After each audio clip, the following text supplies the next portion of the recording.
कृष्ण पृष्ठाय भूतले श्रीमते भक्ति वेदांता स्वामिनिति नामिने नमस्ते सरस्वती देवे गौरवाणी प्रचारिणे निर्विशेषा शून्यवादी पाश्चात देश तारिणे गुरवे गौरचंद्राय राधिकाय तदालये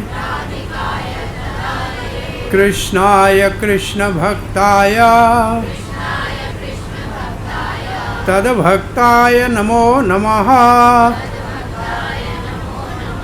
जय श्री कृष्ण चैतन्य प्रभो नित्यानंद श्री अद्वैत गदाधर शिवास आदि गौर भक्त वृंदा। ओम नमो भगवते वासुदेवाय ओम नमो भगवते वासुदेवाय ओम नमो भगवते वासुदेवाय। नारायणं नमस्कृत्यं नरं चैव नरोत्तमं देवीं सरस्वतीं व्यासं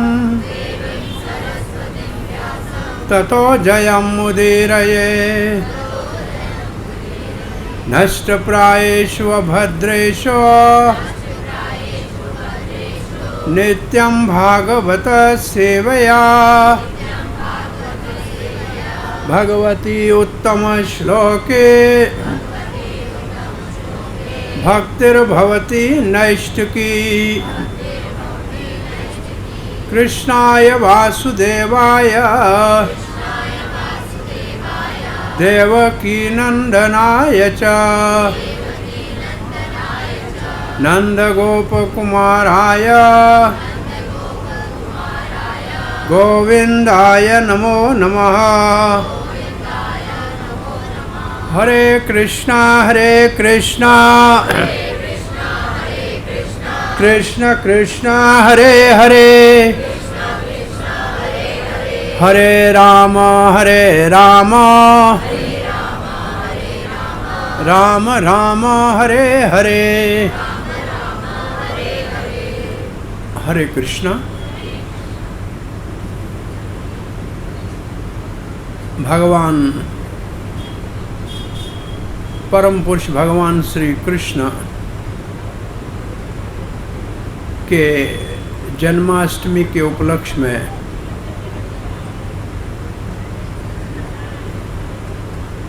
हमारे इस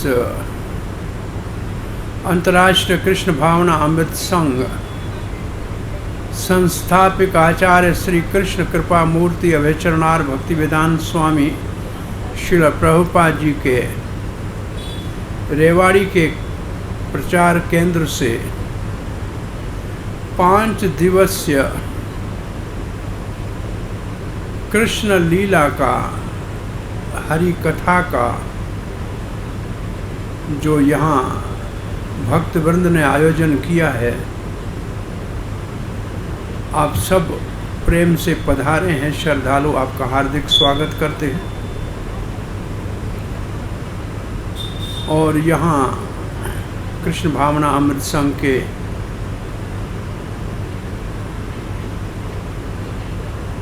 प्रचार कार्य को हमारे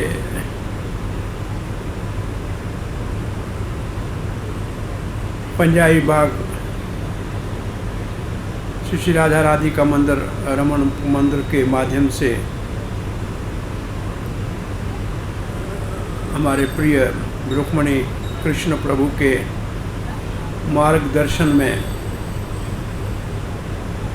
यहाँ रूम सनातन प्रभु और जो भी युवक और आप भाग्यशाली ग्रस्त भक्त इससे जुड़े हैं, उन सब का आभार और प्रशंसा आपका करते हैं कि आप गत वर्ष की तरह इस वर्ष भी उत्साह के साथ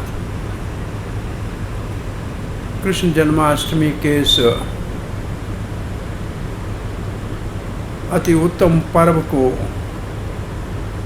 हरि कथा के माध्यम से अपने हृदय को शुद्ध करने के लिए और जन कल्याण और परोपकार के लिए ये कार्य कर रहे हैं। कल तक आपने भगवान श्री कृष्ण के द्वैत्य रूप, दूसरे रूप, जो आदि गुरु है, सबको भगवान श्री कृष्ण की सेवा में लगाते हैं, श्री बलराम जी, दाऊ जी, राम आनंददायक, उसकी मधुर कथाओं का श्रवण किया। आज इन कथाओं के श्रवण से क्या लाभ है? जिसने ये कथा वास्तव में सुनी है और जिसके माध्यम से ये कथा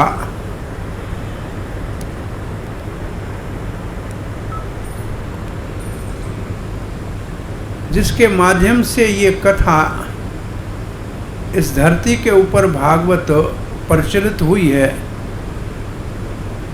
ऐसे महाराज परीक्षित के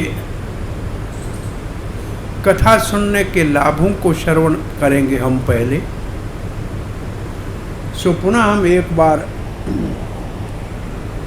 रेवाड़ी इस्कॉन प्रचार केंद्र के भाग्यशाली सदस्यों और भाग लेने वाले भक्तों का धन्यवाद और आभार प्रकट करते हैं कि 5 दिवसीय हरि कथा का ये आयोजन किया है। सो परीक्षित महाराज भागवत कथा सुनने के जो लाभ कह रहे हैं, पहले इन लाभों को समझ लीजिए, फिर कथा को शुरू करेंगे। अभी परीक्षित महाराज ने केवल भगवान श्री कृष्ण के अवतार की कथा, नंद बाबा के द्वारा नंद उत्सव मनाए जाने की कथा और फिर पूतना के उद्धार की कथा सुनी है। बस इतनी कथा सुनी है, मात्र 6 अध्याय पहले सुने हैं। और फिर कह रहे हैं परीक्षित महाराज, येन अवतारेण भगवान हरि ईश्वरः करोति कर्ण रम्याणि। भगवान जो भी अवतार लेके लीला करते हैं वो कर्ण रम्याणि, कानों को आनंद देती है, मनोज्ञानी, मन को तृप्त करती है। तो भगवान के अवतार की कथा कानों को रमण का मतलब आनंद देना, सुख देना, मनोज्ञानी, मन को तृप्त करती है, संतुष्ट करती है, शांत करती है। 2 काम। तीसरा काम करती है, यद शृण्वतो, अगर कोई इस कथा को अच्छी तरह से सुने, अपैत अरति, तो निश्चित रूप से उसको भगवान में आसक्ति हो जाएगी, भगवान से प्रेम हो जाएगा। जिसकी कथा सुनेगा उस भगवान से प्रेम हो जाएगा। ये तीसरा लाभ है भाई। जिसकी कथा सुनेंगे, जिसकी महिमा सुनेंगे, वो हमारे को प्यारा लगने लगेगा। और दूसरा क्या होगा? वितृष्णा। उतनी मात्रा में, जितनी मात्रा में हम भगवान से प्रेम करने लगे, उतनी मात्रा से संसार के बंधन से तो मुक्त हो जाएंगे। तृष्णा का मतलब होता है प्यास, संसार की भूख। ये जो तृष्णा है, जो ये भूख है, जो मिटने वाली है नहीं, वो कम हो जाएगी। जो संसार में सबको भटका रही है वो कम हो जाएगी। तो ये 2 और लाभ हो गए। पहले दो लाभ क्या हुए? कान को सुख मिलेगा, मन शांत होगा, भगवान में प्रेम जागेगा और संसार के जो एक झूठी तृष्णा है, पागलपन का प्यास है, वो कम हो जाएगा संसार में जो है। अब चौथा फायदा क्या है? चौथा लाभ है सत्वम च शुद्ध्यत अचरेण पुंसा। अचरेण का मतलब ज्यादा समय नहीं लगेगा, बहुत जल्दी, बहुत जल्दी सत्वम च शुद्ध्यत। सत्वम कहते हैं अस्तित्व को, हमारे वजूद को शुद्ध हो जाएगा। तो हमारा अस्तित्व क्या है जो शुद्ध हो जाएगा? हमारा अस्तित्व हमारा अंतःकरण है, हमारा सूक्ष्म शरीर हमारा अस्तित्व है, जिसके अंदर आत्मा रहती है। आपका ये शरीर जो दिखता है ना, इसको कहते हैं स्थूल शरीर। ये तो 5 भूतों का बना हुआ है। ये तो थोड़े समय के रहता है, 50-100 साल रहे, 80 साल 90 साल रहे, फिर ये शरीर तो छूट जाता है। इसके शरीर एक और शरीर छोटा है, उसको कहते हैं सूक्ष्म शरीर या अंतःकरण। उसके अंदर आत्मा है, वो शुद्ध हो जाएगा। वो शुद्ध आ जाएगा तो मुक्ति हो जाएगी। वही तो बंधन का कारण है, वही तो हमारे को संसार में बांध के बैठा है, वही तो, उसी को तो कारण शरीर कहते हैं। दोबारा जन्म लेने का कारण उसी शरीर का नाम है। वो शुद्ध हो जाएगा। वो शरीर किस चीज का बना हुआ है? वो शरीर बना हुआ है मन, बुद्धि, अहंकार और चित्त का। मन, बुद्धि, अहंकार और चित्त का। कल तक आपने जो भगवान बलराम जी की कथा सुनी, वो बलराम जी भगवान श्री कृष्ण जी के सीधे हाथ की तरफ से प्रकट होते हैं। पहले भगवान श्री कृष्ण के विस्तार है। कृष्ण 1 से 2 हो गए, इस तरफ बलराम जी हो गए और वाम भाग से राधा रानी प्रकट हो गई। तो कृष्ण बीच में, बड़े भाई बलराम सीधे हाथ की तरफ से और शक्ति वाम भाग की तरफ से। और बलराम प्रकट होते ही चतुर्व्यूह में एकदम 4 बन जाते हैं। और इस चतुर्व्यूह का 4 को क्या कहते हैं? वासुदेव, संकृष्ण, प्रद्युम्न, अनिरुद्ध। ये 4 हमारे अस्तित्व या अंतःकरण के जो 4 भाग हैं, चित्त,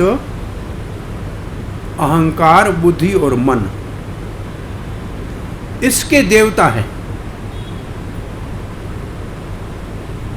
इसका मतलब हमारे अंतःकरण जिस चीज का बना हुआ है, उसके अधिपति या अधिष्ठात्र देवता बलराम जी के 4 रूप हैं।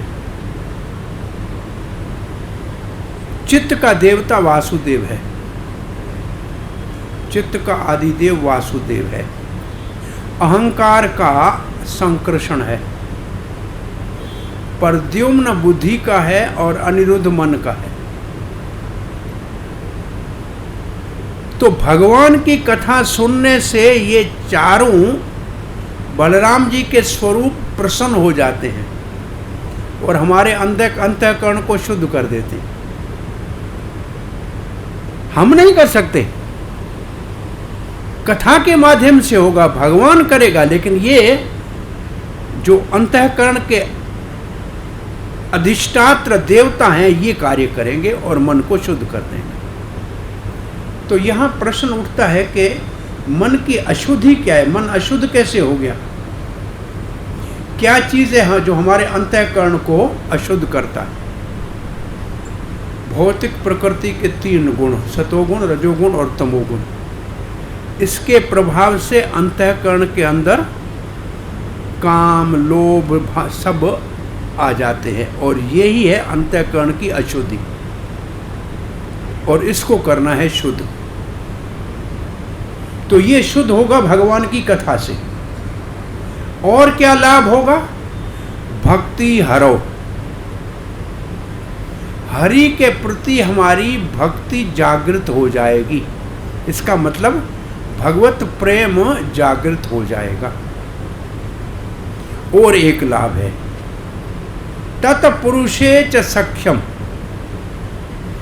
भगवान के भक्तों को हम अपना सगा संबंधी, साथी, मित्र मानने लगेंगे। अब ये है कसौटी आपके जीवन में। अगर आपने हरि कथा सुनी है तो आप में ये गुण आने चाहिए, हम में ये गुण आने चाहिए। भगवान की भक्ति जागनी चाहिए। भगवान के भक्तों के लिए श्रद्धा और प्रेम से मैत्री होनी चाहिए।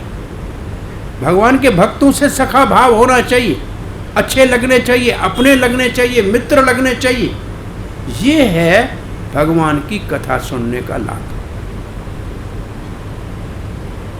इसका अर्थ है कि अगर हम भगवान की कथा सुन रहे हैं तो हमारे जीवन में ये सब चीजें आनी चाहिए।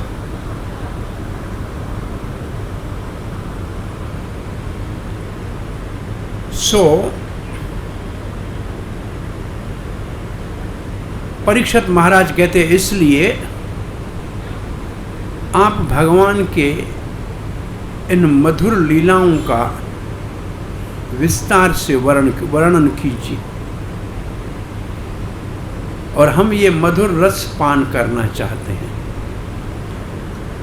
तो सुखदेव महाराज भी भाव विभोर हो गए और उन्होंने, क्योंकि पूतना के वध की कथा की थी ना, तो उन्होंने दूसरे एक असुर के वध की कथा कर दी, सक्टासुर। और ये भगवान श्री कृष्ण जब 3 महीने के हुए और करवट अपने आप बदली, और जब बच्चे के जन्म के बाद स्नान करा के उसको घर से बाहर ले जाया जाता है, उससे पहले एक उत्सव होता है, उसको कहते हैं उत्थान उत्सव। तो भगवान श्री कृष्ण 3 वर्ष के हो गए, 3 महीने के हो गए, करवट बदल ली। यशोदा मैया खुश हो गई और सब सखियों को बुलाया, कृष्ण का स्नान कराया, ब्राह्मणों से स्वस्ति वाचन कराया, उनको दान पुण्य किया, भोजन कराया। बच्चे की आंखें बंद होने लगी तो घर के आंगन में लकड़ी का एक गाड़ी था, उसके ऊपर दूध दही के मटके थे, उसके नीचे बहुत अच्छे पालने के अंदर कृष्ण को सुला दिया, 3 महीने के कृष्ण को, क्योंकि कृष्ण को नींद आ रही थी। और छोटे बालक जो 2-3 साल 5 साल के खड़े थे, उनको कहा इसको देखना, अगर रोए तो मुझे बता। और एक उत्कच नाम का असुर, जिसको श्राप मिला था लोमस ऋषि से, संभवतः लोमस ऋषि से, कि उसका शरीर नहीं है, वो भूत की तरह हवा में रहेगा। और कंस ने उसको भेजा था कि कृष्ण को जाके दबोच के मारो, और किसी को दिखाई नहीं दिया, वो उस लकड़ी की गाड़ी के अंदर आके प्रवेश हुआ, उत्कच। भगवान ने दिखावा ये किया कि मुझे भूख लगी है, इसलिए हाथ पांव ऐसे मारने लगे और रोने लगे। तो भगवान का एक चरण उस लकड़ी की गाड़ी के पहिए में जो एक्सल लगा हुआ था, 2 पहियों को जोड़ने वाली जो लकड़ी थी, उसको स्पर्श किया और छकड़ा धड़ाम से नीचे गिरा, सारे बर्तन नीचे गिरे, बड़ा आवाज हुआ। तो ये सुनकर सब वहां आ गए। आश्चर्य हुआ कि इतना बड़ा छकड़ा कब से यहाँ खड़ा है, अचानक कैसे गिर गया। तो छोटे बच्चों ने कहा इसने लात मारी, लेकिन उसकी बात को किसी ने नहीं माना। आश्चर्य है, छकड़ा गिरा, बच्चे को कुछ नहीं लगा। और बच्चों ने कहा छकड़ा ये आकाश में उड़ा जैसे पक्षी उड़ता है, और फिर धड़ाम से धरती पे गिरा और इसका एक्सल टूटा, पहिए इधर गए, बर्तन उधर गए। तो भगवान ने असल वास्तव में उस राक्षस सक्टासुर का वध किया। इसको कहते हैं सक्टासुर का उद्धार। और तब फिर ब्राह्मणों को बुलाया, स्वस्ति वाचन किया, कृष्ण का सुरक्षा का काम किया। फिर भाव में सुखदेव महाराज जब भगवान 1 वर्ष के हो गए, एक और असुर आने की कथा सुनाने लग गए। कहा मैया यशोदा प्रेम से कृष्ण को दूध पिला रही थी, माँ के स्तनों में दूध अपने आप बाहर आ रहा था और कृष्ण मुस्कुरा के माँ को सुख दे रहा था और माँ उसको ऐसे ऊपर उछाल रही थी, फिर नीचे ले रही थी और बच्चा हंस रहा था। अचानक बच्चे का भार इतना बढ़ गया कि माँ संभाल नहीं पाई। उसने बोला इतना भारी कैसे हो गया, नीचे धरती पे रख दिया। उस वक्त कंस का भेजा हुआ एक असुर जो बमंडल की तरह तृणावर्त आया, जो तूफान की तरह ऐसे बमंडल बन के आया। भगवान ने कहा कि मेरी माँ के साथ उठा गया तो माँ को डर लगेगा, इसलिए भारी हो गए भगवान, तो नीचे रख दिया। लेकिन तृणावर्त आया तो हल्के हो गए और तृणावर्त उठा के आकाश में ले गया। भगवान की इच्छा थी कि थोड़ा आकाश का सैर कर लें, मामा ने हेलीकॉप्टर भेजा है, घूम लेते हैं थोड़ा। तो भगवान ऊपर आकाश में चले गए और देवताओं की पत्नियां भी कहती थी कृष्ण के बाल स्वरूप का दर्शन करने की इच्छा है। हम तो सब नंद उत्सव में गई थी, उसके बाद देखा नहीं, तो भगवान ने उनको भी दर्शन दिया आकाश में ऊपर जाके। जब तृणावर्त मथुरा की तरफ जाने लगा और भगवान भी घूमने के बाद आनंद ले चुके, तो भारी हुए और तृणावर्त के गले को पकड़ लिया। बच्चा है, बोलता मैं डर रहा हूँ इसलिए तुम्हारे गले को पकड़ लिया, और उसने समझा मेरे गले में किसी ने बड़ा काला पत्थर बांध दिया है और इतना भारी हो गया। वो चाह रहा था कि चलो इससे जान छुड़ाएं, उसको पूतना की तरह खींच के दूर फेंकना चाहते थे, लेकिन फेंक नहीं पाए और उड़ भी नहीं पा रहे थे और जान भी छुड़ा नहीं पा रहे थे। और भगवान श्री कृष्ण ने ऐसा उसको वापस नंदगांव के बाहर एक पत्थर के ऊपर उसका सर आके लगा और मुंह के बल नहीं, उल्टा गिरा, क्योंकि भगवान तो गले में लटके हुए थे, उसको उल्टा गिराया और भगवान छाती के ऊपर बैठे हुए थे।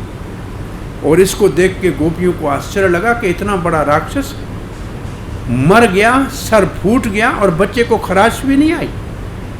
और बहुत अरे ये भगवान नारायण रक्षा करते हैं इस बच्चे की। और एक गर्ग संहिता में 3 मंत्र लिखे हैं। ब्राह्मणों को बुलाया, ब्राह्मणों ने कहा गोपाल आपके सर की रक्षा करे, गोविंद आपके चरणों की। अरे यही तो भगवान गोपाल गोविंद है, लेकिन इसी के नाम से उसकी रक्षा कर ली। और फिर पूजा की, दान दिया, ब्राह्मणों को बुलाया। और फिर इस अध्याय में एक कथा आती है। यशोदा मैया को भगवान ने देखा कि इतना बड़ा आश्चर्य दिखाया, इतने बड़े बड़े असुर मारे, पूतना को पछाड़ा, सक्टासुर को मारा, तृणावर्त को मार दिया। ये तो अभी तक मेरे को समझते हैं मैं इनका बच्चा हूँ। अब थोड़ा इनको मैं मेरा अपना ऐश्वर्य दिखाता हूँ, कैसे लगता है देखो। तो मैया कृष्ण को गोद में लेके दूध पिला रही थी, तो कृष्ण को अचानक जमाई आ गई और माँ उसको चूमना चाह रही थी। तो अचानक देखा कि उसके मुख के अंदर पेट में पूरा ब्रह्मांड समाया हुआ है, आकाश तारे सब कुछ दिखाई दिए। माँ आश्चर्यचकित हो गई कि बच्चे को क्या हो गया, कोई और राक्षस तो नहीं आ गया, कहीं ग्रह तो नहीं आ गया, इसके ऊपर कोई दोष तो नहीं लग गया। ये नहीं समझा कि भगवान है, मेरे बच्चे को कुछ हो गया क्या, मेरी आंखें खराब तो नहीं है क्या, मैं देख रही हूँ। ऐसे आश्चर्यचकित होके यशोदा मैया आश्चर्यचकित हुई भगवान के मुख में ब्रह्मांड को देखकर, और कहा कि ये बच्चे को क्या हो गया है। इतना भगवान ने ऐश्वर्य दिखाया। भगवान के पेट में ब्रह्मांड होता है, सारे संसार भगवान के पेट में है। और माता को दर्शन कराया, लेकिन माता कहती है अरे मेरे बेटे को पता नहीं क्या हो गया है। वो तो फिर भी ऐश्वर्य से प्रभावित नहीं हुई। ये मैंने ऐसे ही आपको कथा बता दी 7वें अध्याय की। परंतु क्योंकि सुखदेव गोस्वामी भाव में ये कथा बताते जा रहे थे, तो कथा जो 100 दिन के अंदर होनी चाहिए, 100 दिन का मतलब 3 महीने में, वो कथा तो बीच में रह गई और ये सीधा 1 साल की कथा बता दी तृणावर्त के मारने की। तो सुखदेव गोस्वामी को विचार आया कि अब असुरों के उद्धार का भगवान का जो ऐश्वर्य की बल की लीला है वो कर ली। अब वास्तव में जिस लीला करने के लिए भगवान वृंदावन में अवतार लेके आए हैं उसका वर्णन तो कर लो। तो 8वें अध्याय में भगवान श्री कृष्ण के नामकरण लीला का वर्णन है कि भगवान का नाम रखा गया। तो ये नाम तो पहले रखा गया जब 100 साल के हुए, 100 दिन के हुए, 3 महीने के हुए, लेकिन ये लीला लिखी हुई बाद में है, क्योंकि बड़े आनंद में थे सुखदेव महाराज भगवत प्रेम में, इसलिए वो क्रम से नहीं बता रहे थे, भाव में बता रहे थे। तो अब आज हम जो आज कल सो सुनेंगे वो सुनेंगे भगवान की नामकरण लीला।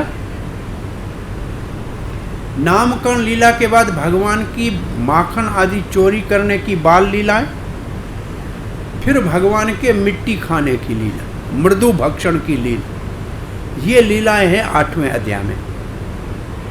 और ये लीलाएं सुनने से भी हमारा हृदय पवित्र होगा, भगवत भक्ति बढ़ेगी, और फिर कितना पुण्य है जिनका ये लीलाएं सुनते हैं और कितना पुण्य जिनके साथ ये लीलाएं होती है। तो फिर हम 9वें अध्याय में भगवान की बाल लीलाओं में सर्वश्रेष्ठ दामोदर लीला का श्रवण करेंगे इस सत्र में। सो यहाँ इतना कह के हम 8वें अध्याय को शुरू करते हैं कि स्वयं भगवान श्री कृष्ण जो यशोदा और नंद के यहाँ प्रकट होके अपनी सुंदर 11 वर्ष तक ब्रज में लीलाएं करते हैं, उनमें पहले 3.5 वर्ष तक वो गोकुल में कुमार अवस्था 5 साल से छोटी होती है, उसमें बाल लीलाएं करते हैं। और बाल लीलाओं से जो भगवान को अपना बालक मानता है, पुत्र मानता है, लाला मानता है, ऐसे भक्तों को आकर्षित करते हैं। आओ आओ, मुझे आप अपना प्रिय पुत्र बना मान लो और मैं आपके साथ आनंद से आपको सुखी कर दूंगा। तो ये भगवान की वात्सल्य प्रेम की लीलाएं हैं। और ये लीलाएं होती है उन भक्तों के संग जिनको भगवान गोलोक धाम से साथ लाते हैं, जो भगवान के बड़े गोपनंद, यशोदा, उपनंद, सुनंद आदि चाचा ताऊ और बड़ी गोपियां जो कृष्ण को अपना प्यारा लाडला पुत्र मानती हैं, उनके लिए है। और जो भक्त ऐसे कृष्ण में पुत्र भाव रखते हैं, जैसा भारतवर्ष में छोटे लड्डू गोपाल सब लोगों के घर में रखे हुए हैं, ये वास्तव में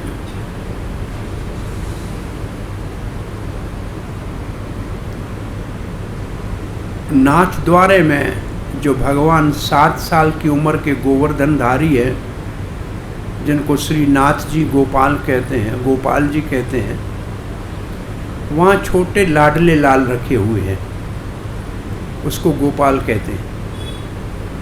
क्योंकि विशेष रूप से इस विष्णु स्वामी संप्रदाय में, जिसमें श्रीपाद वल्लभ आचार्य प्रसिद्ध रूप से राजस्थान गुजरात में बहुत भाव, लोगों के भक्ति के भाव को बढ़ाया है, ये वात्सल्य प्रेम के भक्त थे। तो वहाँ से ये लड्डू गोपाल की पूजा बहुत प्रचलित हो गई।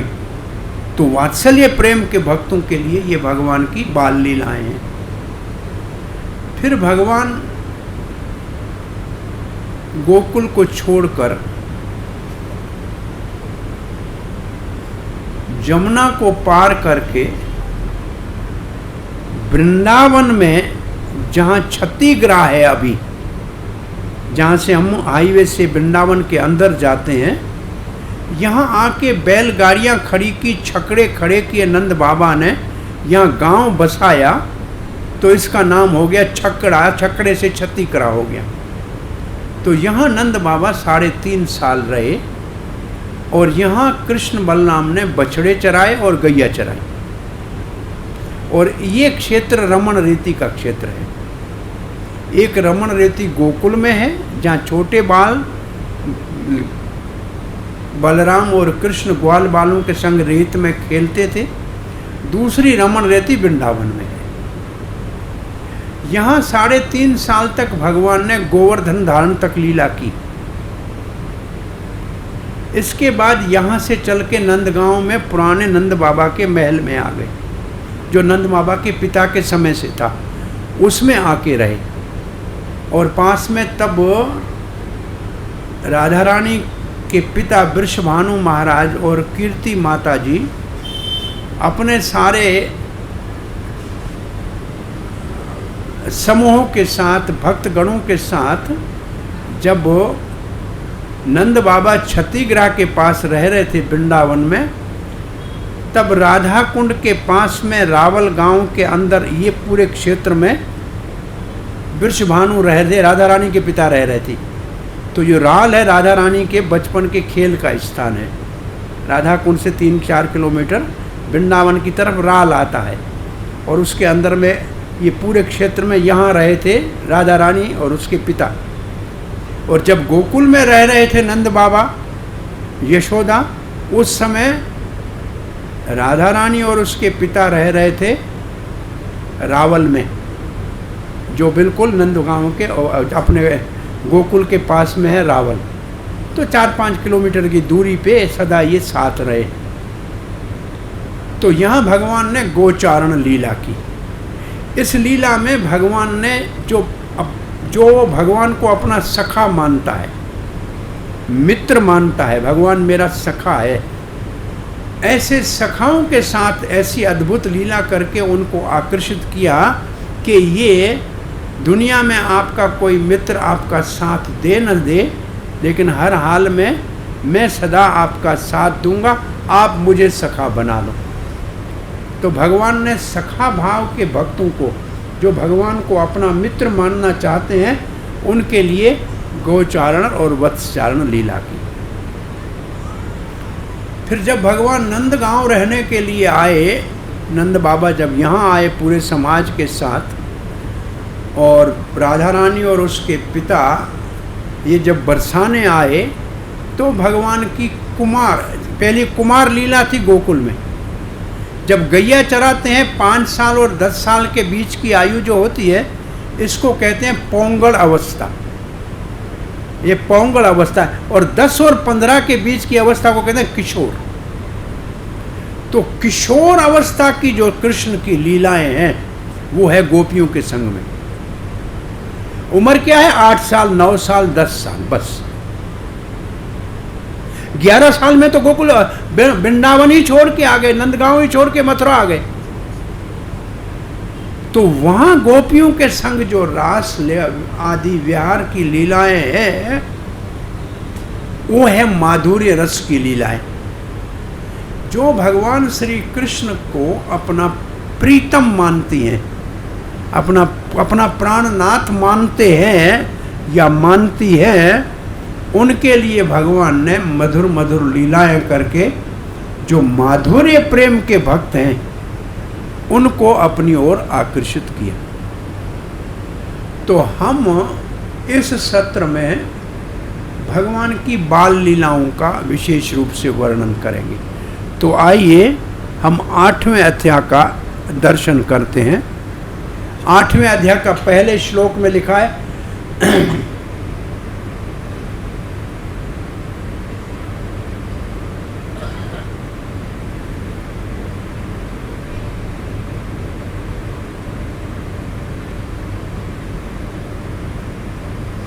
श्री शुक वाचा, सुखदेव गोस्वामी कहने लगे, गर्ग प्रोहित राजन यदूनाम सुमहातपः।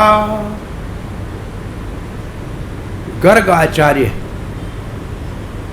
महातपः, बड़ा तपस्या की थी, ज्योतिष विद्या का आचार्य है। पुरोहित किसका है? यदूनाम, यादवों का पुरोहित है। यहाँ एक बात भारत संस्कृति में हर एक जाति अपना पुरोहित रखा करती थी। पुरोहित का अर्थ है प्रो मन पहले, हित मतलब भला, जो अपने यजमान को पूजा पाठ और विधि विधान से, शास्त्र के मार्ग से उसका हित करे, उसके जीवन के संस्कारों को संपन्न करे। विकार का मतलब है बिगड़ना, उसको सुधारने को कहते हैं संस्कार। तो जो संस्कार करके हित करे अपने यजमान का, उसको कहते हैं पुरोहित।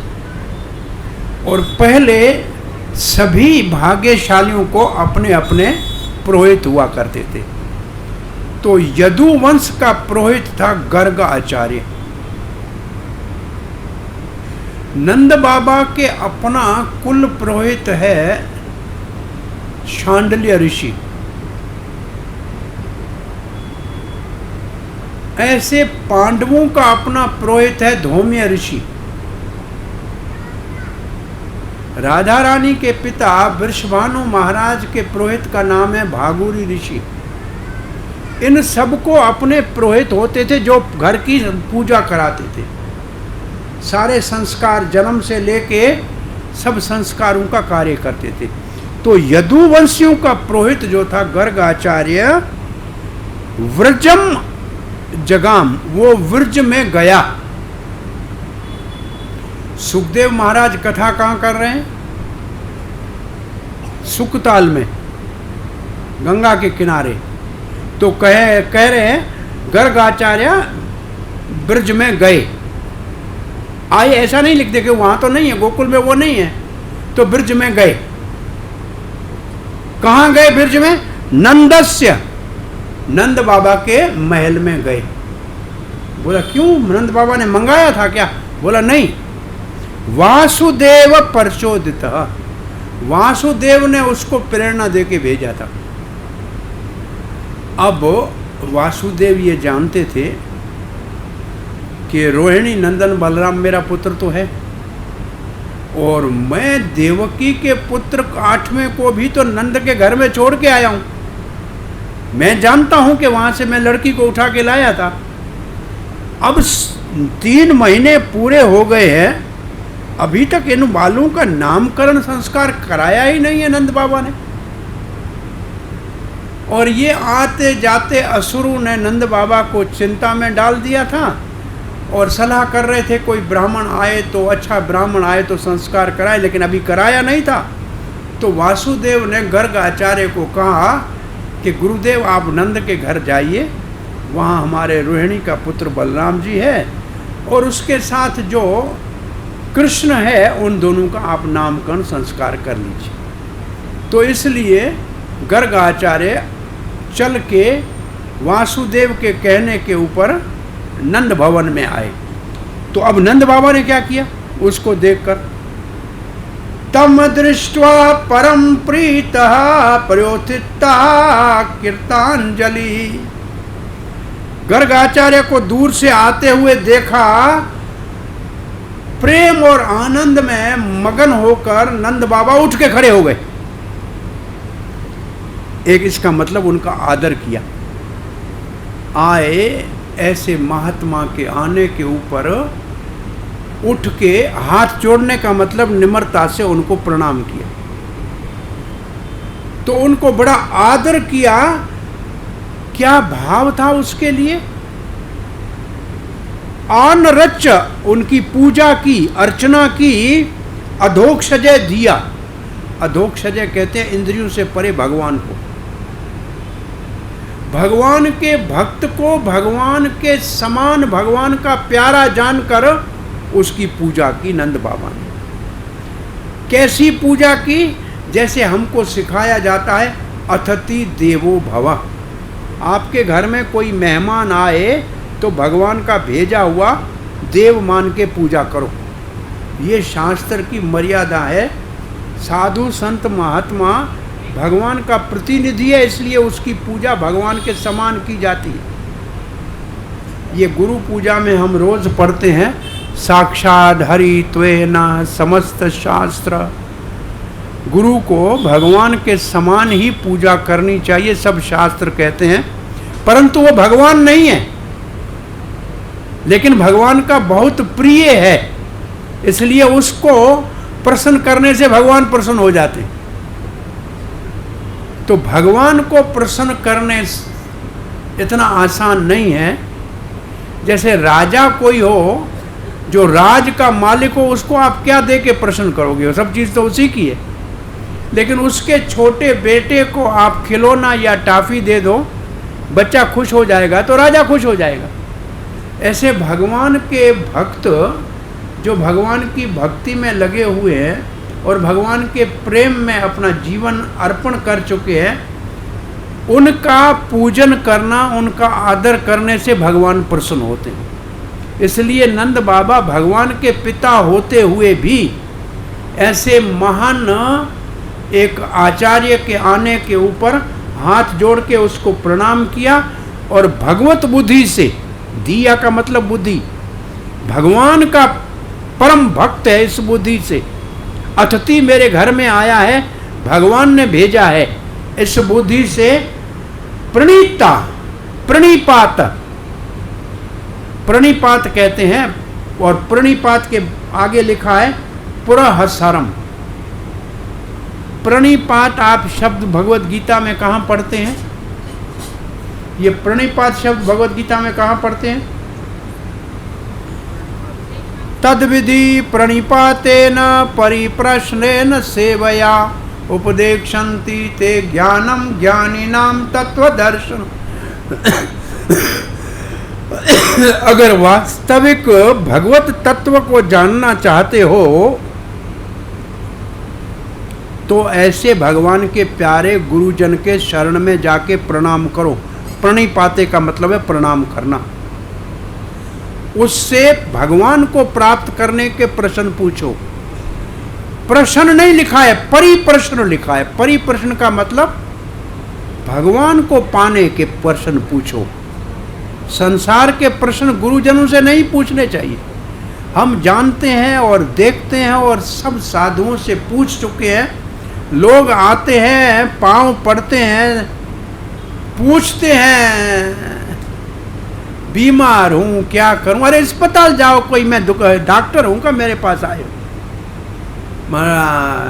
लड़का बहुत शरारती हो गया है तो स्कूल में मास्टर के पास जाओ, मेरे सर क्यों खा रहे हो?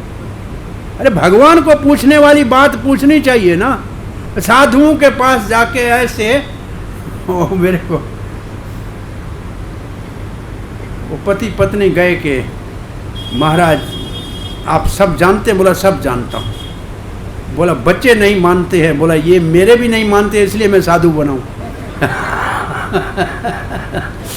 ये मेरे से आपका भला नहीं होगा, ये मेरे बस की बात नहीं है। बच्चे नहीं मानते हैं तो हमारे भी नहीं मान रहे थे, इसलिए घर छोड़ के आ गए। तो ऐसे प्रश्न साधु से नहीं पूछने चाहिए। पूछना चाहिए भगवान को पाना है, रास्ता बताइए, क्या करना चाहिए। कैसे प्रश्न पूछने चाहिए, जिज्ञासा क्या होनी चाहिए, इसका उदाहरण सनातन गोस्वामी है। वो मंत्री पद को त्याग कर भगवान श्री चैतन्य महाप्रभु को कहते हैं, लोग मुझे कहते हैं कि आप बहुत बड़े विद्वान हो, ब्राह्मण हो, पंडित हो, दक्ष हो, मंत्री हो, परंतु मैं अपने आप को तो जानता ही नहीं हूँ। मैं कौन हूँ मैं नहीं जानता। दूसरा प्रश्न पूछा, बताइए मैं कौन हूँ? ये पहला प्रश्न। दूसरा प्रश्न पूछा, सारा संसार सुख के लिए सुबह से शाम तक संघर्ष कर रहा है, दौड़ भाग कर रहा है, लेकिन सभी दुखी रहते हैं, कारण क्या है? और तीसरा प्रश्न पूछा, मानव जन्म का लक्ष्य क्या है और उसको पाया कैसे जाए? बस ये चार प्रश्न। ये है साधु से पूछने के प्रश्न। इसको कहते हैं परिप्रश्न। मैं कौन हूं? इसका उत्तर चैतन्य महाप्रभु ने क्या दिया? तुम जीवात्मा हो और तुम्हारा स्वरूप है जीवेर स्वरूप कृष्णेर नित्य दास। तुम्हारी पहचान मैं तुम्हें बताता हूं। तुम भगवान श्री कृष्ण के नित्य सेवक हो। तुम भाग्यशाली हो, भगवान तेरे स्वामी है। कहा कि दुख क्यों, सुख के पीछे भाग रहे? बोला भगवान से बेमुख होंगे तो दुखी हो जाएंगे, भगवान के सन्मुख हो जाओ तो सुखी हो जाओगे। बस इतना ही है। हम भगवान को पीठ देते हैं, दुखी हो जाते हैं। भगवान के सामने बैठे रहो, कथा हो रही है, कोई दुख है क्या आपको? मंदिर में आरती में आते हो, कोई दुख है क्या? तो भगवान के सामने हो तो सुखी हो, बाहर निकलो चंपल ढूंढते दुखी हो जाओगे, कहाँ गया? ये दुख इधर ही दरवाजे के पास खड़ा है, दूर नहीं है। तो ये आप अपने जीवन में देख लो कि सुख और दुख का सीमा क्या है। भगवान के सामने सुख है, क्योंकि पाप भगवान के पीछे रहता है, माया भगवान के पीछे रहती है, दुख भगवान के पीछे रहता है, आगे नहीं रहता है। तो जो भगवान को पीठ देगा वही दुखी होगा, भगवान के सन्मुख रहेगा वो सुखी रहेगा। और फिर कहा जीवन का लक्ष्य है भगवान के प्रेम को प्राप्त करना, क्योंकि ये आत्मा का धर्म है। दुनिया में जिन धर्मों का झगड़ा चल रहा है कि ये हिंदू है, ये ईसाई है, ये सिख है, ये मुसलमान है, ये दलित है, ये शरीरों के धर्म है, ये शरीरों के धर्म है भाई। इसका जन्म हो गया किसी सिख के घर में तो ये सिख हो गया, किसी हिंदू के घर में होगा तो हिंदू हो गया, किसी दलित के घर में हो गया तो दलित हो गया। ये तो शरीर का धर्म है। ये शास्त्र शरीर के धर्म की बात नहीं करता, शास्त्र आत्मा के धर्म की बात करता है, वो है सबसे ऊपर धर्म। इसलिए ये कृष्ण भावना अमृत संघ, जो ये संस्था जिसके माध्यम से आप ये हरि कथा सुन रहे हो, इसका उद्देश्य है आत्मा के धर्म को समझाना और सबको भगवान की भक्ति में एक जितना अधिकार है। जन्म से आप कोई भी हो, किसी वर्ण के हो, किसी जाति के हो, स्त्री हो, पुरुष हो, काले हो, गोरे हो, किसी भी मजहब के अंदर पैदा हुए हो, कोई बात नहीं। आत्मा आपकी भगवान श्री कृष्ण की अंश है, नित्य सेवक है और वो आप सबका अधिकार है, आप भगवान से प्रेम कर सकते हो। इसलिए प्रभुपाद ने प्रचार के माध्यम से अफ्रीका के काले लोगों को भी, नास्तिक लोगों को भी जो धर्म को नहीं मानने वाले थे रशिया के, और यहूदियों को भी, ईसाइयों को भी कृष्ण प्रेम का प्रसाद दे के कृष्ण भावना के भक्त बनाए। आप देखें पूरी वृंदावन जाकर देखें अपने मंदिर में कितने बाहर के लोगों के भक्त हैं जो धोती पहन के, तिलक लगा के, चोटी रख के, साड़ी पहन के स्त्रियां घूम रही है। आप देख सकते हैं जाके वृंदावन में। और उनके अंदर संस्कार आत्मा के धर्म के है। शरीर तो उनका पाश्चात्य देश का है और उनका जन्म के हिसाब से धर्म तो किसी का यहूदी है, किसी का क्रिश्चियन है, परंतु आत्मा के धर्म के माध्यम से वो कृष्ण प्रेम और कृष्ण भक्ति कर रहे हैं।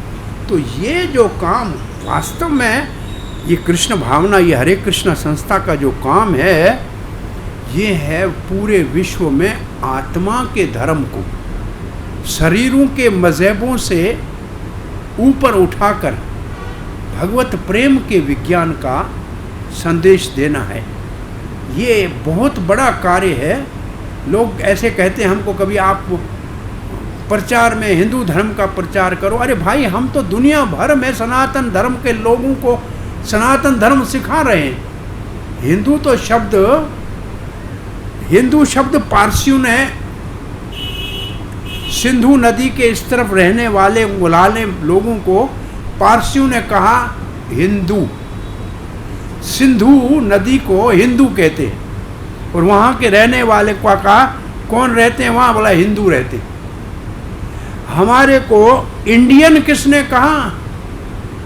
ये जो सिकंदर वाले यूनानी आए ने, इन्होंने सिंधु नदी को कहा इंडस नदी और वहाँ रहने वाले इंडियन। तो इंडियन भी हम, और अल हिंद, अरबों ने कहा अल हिंद। तो ये तीनों नाम बाहर के लोगों ने हमको दिया। हिंदू कोई धर्म नहीं है, सनातन धर्म है। वैदिक धर्म है जो अनादिकाल से चल रहा है। ये नाम तो कोई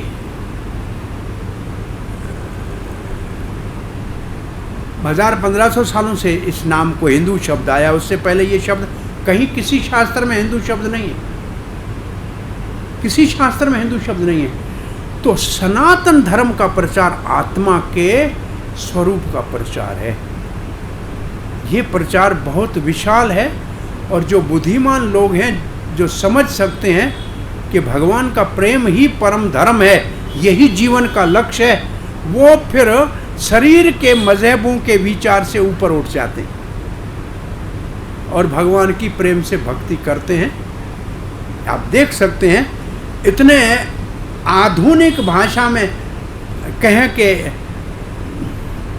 जैसे हिंदू जीते हैं आजकल, या जैसे वैदिक काल में सनातन धर्म के लोग जीते थे, ऐसे पूरी दुनिया में ज़्यादा से ज़्यादा लोगों को सनातन धर्म की शिक्षा किसने दी है? इसी हरे कृष्णा आंदोलन के लोगों ने दिए, इसके अलावा और किसी ने नहीं दिए। आप देख सकते हैं पूरी दुनिया में ये परिवर्तन जो किया है, पाश्चात्य देशों में इतना बड़ा परिवर्तन जो हुआ है, ये है आत्मा का धर्म। और जीवन का लक्ष्य है भगवत प्रेम को जगाना, जो सबके हृदय में पहले से पड़ा है। श्री प्रभुपाद जी कहते हैं कि मैंने प्रचार किया जाके गीता भागवत का, और उससे इनके दिल में पहले से तो भगवान कृष्ण का प्रेम था, मैंने सिर्फ इसको जगाया है। अगर नहीं होता तो कैसे जगाता? इसका अर्थ भगवान ने प्रेम तो सबके, भाई परमात्मा तो सबके हृदय में है कि नहीं? जब कीट पतंग के हृदय में है, पशु पक्षी के हृदय में, कुत्ते गधे के हृदय में परमात्मा है, तो क्या जो लोग ईसाई हैं उनके हृदय में परमात्मा नहीं है क्या? परमात्मा कौन है? वही तो एक है भगवान, कोई 2-4 भगवान है क्या? नहीं ना, तो एक ही तो भगवान है। ये बोध देना, ये शिक्षा देना, ये बहुत बड़ा ऊपर का धर्म है। सो बात कर रहे थे गर्ग आचार्य के आने के ऊपर नंद बाबा बड़े आदर से उनका सम्मान किया, उठे, हाथ जोड़े, उनकी पूजा की।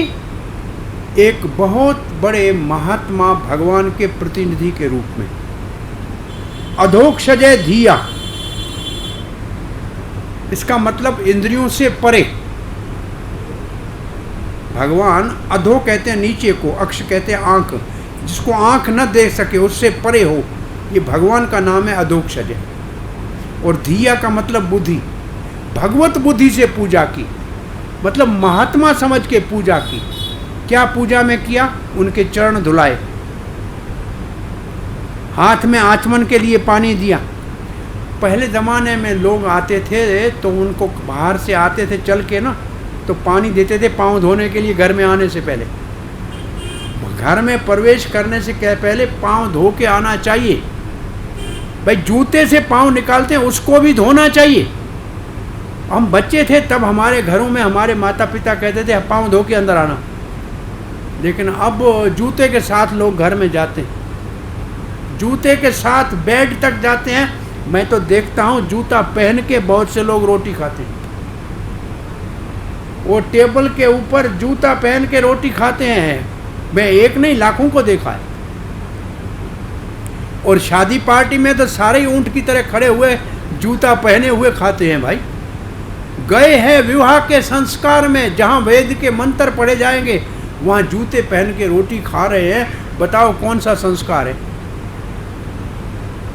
और समस्या ये है कि जूता उतारे हैं तो चोरी हो जाती है। अब जूता उतार भी नहीं सकते, पहन के खा भी नहीं सकते, अब करें क्या? हमने सलाह दी लेकिन लोग मानते नहीं। मैंने वो 2 जोड़े लिए करो, एक काला और एक लाल, एक पाँव में काला एक में लाल पहन के जाओ, कहीं भी रखो कोई नहीं उठाएगा। एक ऐसा मैंने एक आदमी देखा, वो 2 रंग के जूते पहनता है और लोगों को हंसाता रहता है, पहनता है 2 रंग के जूते, कहीं भी रखेगा कोई नहीं ले जाएगा, क्या करेगा उसको? तो इसलिए मैं बात ये कह रहा हूँ कि ये संस्कार है, चरण धो के घर में आना चाहिए, स्नान करके रसोई में जाना चाहिए। सुबह उठ के स्नान करने के बाद चूल्हा जलाना चाहिए, अरे अग्नि भगवान है और उसको जलाना, उससे पहले स्नान तो करना चाहिए। लेकिन आज तो उठते ही पहले चाय का देगड़ा चढ़ाने के लिए स्नान करने का समय ही नहीं है।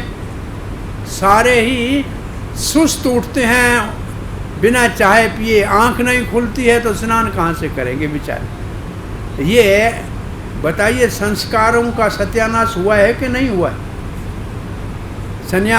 माताओं का संस्कार बिगड़े हैं कि नहीं बिगड़े हैं? अब जब संस्कार ही नहीं है तो शिक्षा कहाँ से आएगी? तो वास्तव में प्रभुपाद ने कितना बड़ा परिश्रम किया है ऐसे लोगों को जो भारतीय संस्कृति को जानते नहीं थे, उनको उठना बैठना सिखाया और ये सब सदाचार सिखाए। एक आपको कहूं, नाराज मत होना, 90% हमारे समाज में रोटी को उठा के ऐसे फलके को 2 टुकड़े करके हाथ से 4 टुकड़े करके ऐसे खाते हैं कि नहीं खाते? देखा है? उल्टा हाथ रोटी को नहीं लगना चाहिए। ऐसे रोटी खाने से पता लगता है कि ये वैदिक संस्कृति का आदमी नहीं है, ये यवन पाश्चात्य संस्कृति का ये कोई धर्म भ्रष्ट आदमी है। पुरानी संस्कृति में 2 हाथ से ऐसे रोटी को उठा के काट के खाने वाले को यवन समझा जाता था। ये हाथ रोटी को नहीं, अभी भी संस्कार में स्कूल में कभी सिखाते हैं बच्चों को, ये हाथ को पीछे बांध देते हैं, एक हाथ से रोटी खाना सीखो काट के। ये हाथ से उठा के कोई चीज डाल सकते हैं लेकिन इस हाथ से काट के खा नहीं सकते। लेकिन ये कहीं सिखा रहे हैं, कहीं ये खाना को सिखाने के लिए प्रभुपाद ने ये सब सिखाया उन लोगों को। मुझे याद है एक बार मैं गोवर्धन में सुबह के ब्रेकफास्ट ले गया, समोसा जल्दी में लेट पहुंचा तो दोनों हाथों से बांट रहा था। तो अमेरिकन महाराज था, मुझे कल उल्टे हाथ से क्यों दे रहे हो किसी को, उल्टा हाथ क्यों लगा रहे हो प्रसाद को, इस हाथ सीधे हाथ से देना चाहिए। मैंने कहा मैं भारतीय संस्कृति में ब्राह्मण के घर में पैदा हुआ और मेरे को ये संस्कार नहीं सिखाए गए, और प्रभुपाद ने कितनी कृपा करके इनको ये संस्कार सिखाए। वो व्यक्ति उठता बैठता कैसे है, चलता कैसे है, पता लग जाता है कि इसका संस्कार क्या है। और ये तिलक बता देता है कि ये कौन से संप्रदाय का भक्त है, किसका अनुयायी है, इससे पता लग जाता है। प्रभुपाद जी कहते हैं पहले ज़माने से किसी से पूछना नहीं पड़ता है तुम कौन हो। स्त्री को मांग में सिंदूर भरा हुआ है, इसका मतलब ये विवाहित है। पता लग जाता है कौन विवाहित है, कौन कुंवारी है, कौन विधवा है, ऐसे सब उनके आचरण से पता लग जाता था। ये संस्कृति ऐसी है जिसमें किसी से पूछने की जरूरत नहीं है, बात करने से पता लग जाता है कौन से वर्ण का है। ये संस्कार अब समाप्त हो रहे हैं। मैं कह रहा इसलिए हूं कि मेरे को आश्चर्य भी होता है, दुख भी लगता है। भारत में अब गर्भाधान संस्कार सबको भूल गया।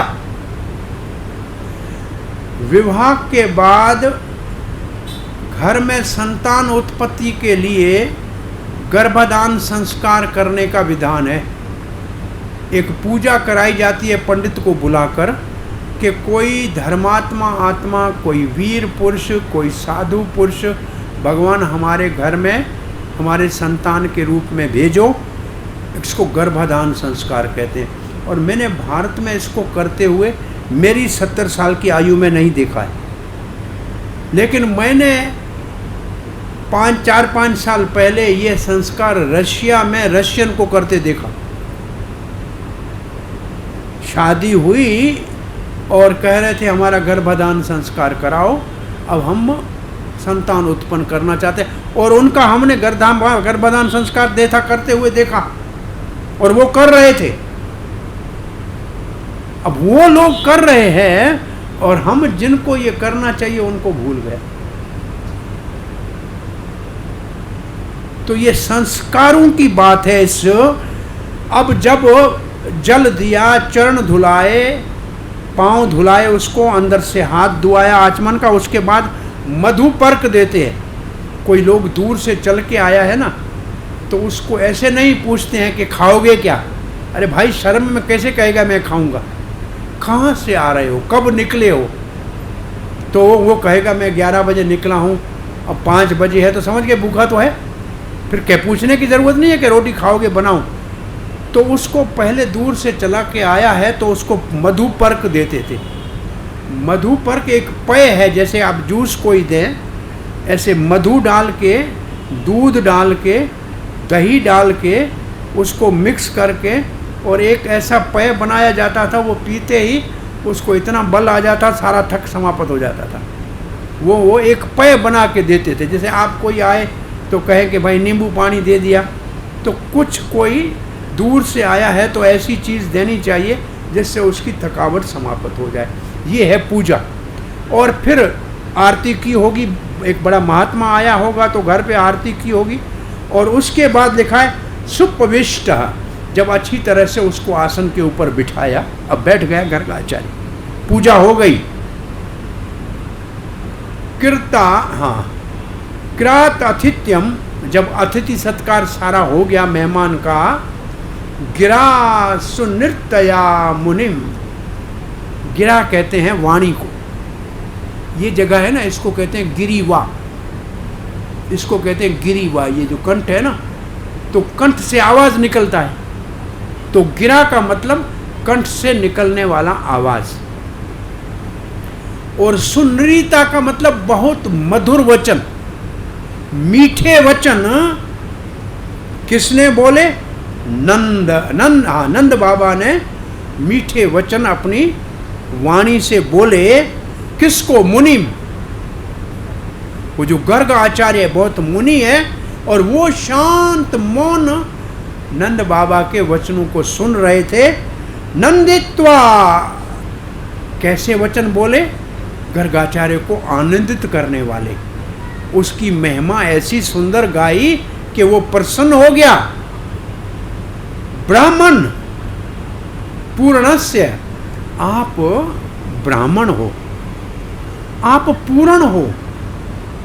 आप अगर मेरे घर में आए हो तो कुछ आपको चाहिए नहीं, मैं जानता हूं, क्योंकि आप अपने आप में पूर्ण हो। इसका मतलब आप कुछ लेने नहीं आए हो। कितनी बड़ी बात है।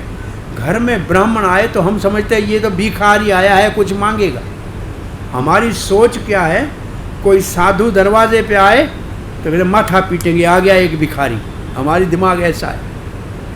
और नंद बाबा क्या कह रहे हैं? आप पूर्ण हैं, आपको किसी चीज़ की आवश्यकता नहीं है। अरे पूर्ण क्यों है? कि भगवान, आपने भगवान को पा लिया है, तो अब आपको क्या संसार की चीज़ की आवश्यकता है? आप पूर्ण हैं, आपको कुछ नहीं चाहिए। परंतु मैं फिर भी कहता हूं, मैं आपके लिए क्या कर सकता हूं? मुझे बताइए, मैं क्या सेवा करूं आपके लिए?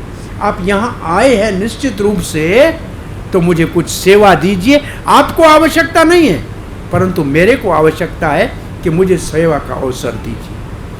ये है सदाचार, किसी महात्मा को घर में बुलाने का। और आजकल तो इसके बिल्कुल विपरीत है। हम तो सारी दुनिया में इसको देख चुके हैं। और ये कह के नंद बाबा आगे कह रहे हैं, महद विचलम निर्णाम गृहीणाम दीन चेतसाम। आप जैसे महात्मा अगर अपने आश्रम से निकल के किसी गृहस्थी के घर में जाते हो, वो गृहस्थी कैसा है? दीन चेतसा, बेचारे का चित्त, मन बड़ा दुखी है, दीन है। क्यों? सारा दिन घर गृहस्थी के कामों में लगा हुआ है। रोटी का सोचता है, कपड़े का सोचता है, घर का सोचता है, परिवार का सोचता है, दुखी है। आप अगर किसी गृहस्थी के घर में आए हो, निश्रेयस भगवान, आप तो महान हो। भगवान का संज्ञा दे रहे हैं गर्ग ऋषि को, हे पूजनीय भगवान के समान, आप हमारा भला करने के लिए आए हो, क्योंकि आपको तो कुछ चाहिए नहीं, आप हमारा भला करने आए हो। कल्पते न अन्यथ यथा क्वचित, बस हमारा भला करते हैं और कोई आपका उद्देश्य नहीं। ये बात बहुत बड़ी है कि साधु संत हमारा भला करने। प्रभुपाद जी इसके तात्पर्य में लिखते हैं कि भगवान श्री कृष्ण धरती के ऊपर अवतार क्यों लेते हैं? परित्राणाय साधु नाम विनाशाय च दुष्कृताम। साधु संतों का संरक्षण करने के लिए, असुरों का नाश करने के लिए।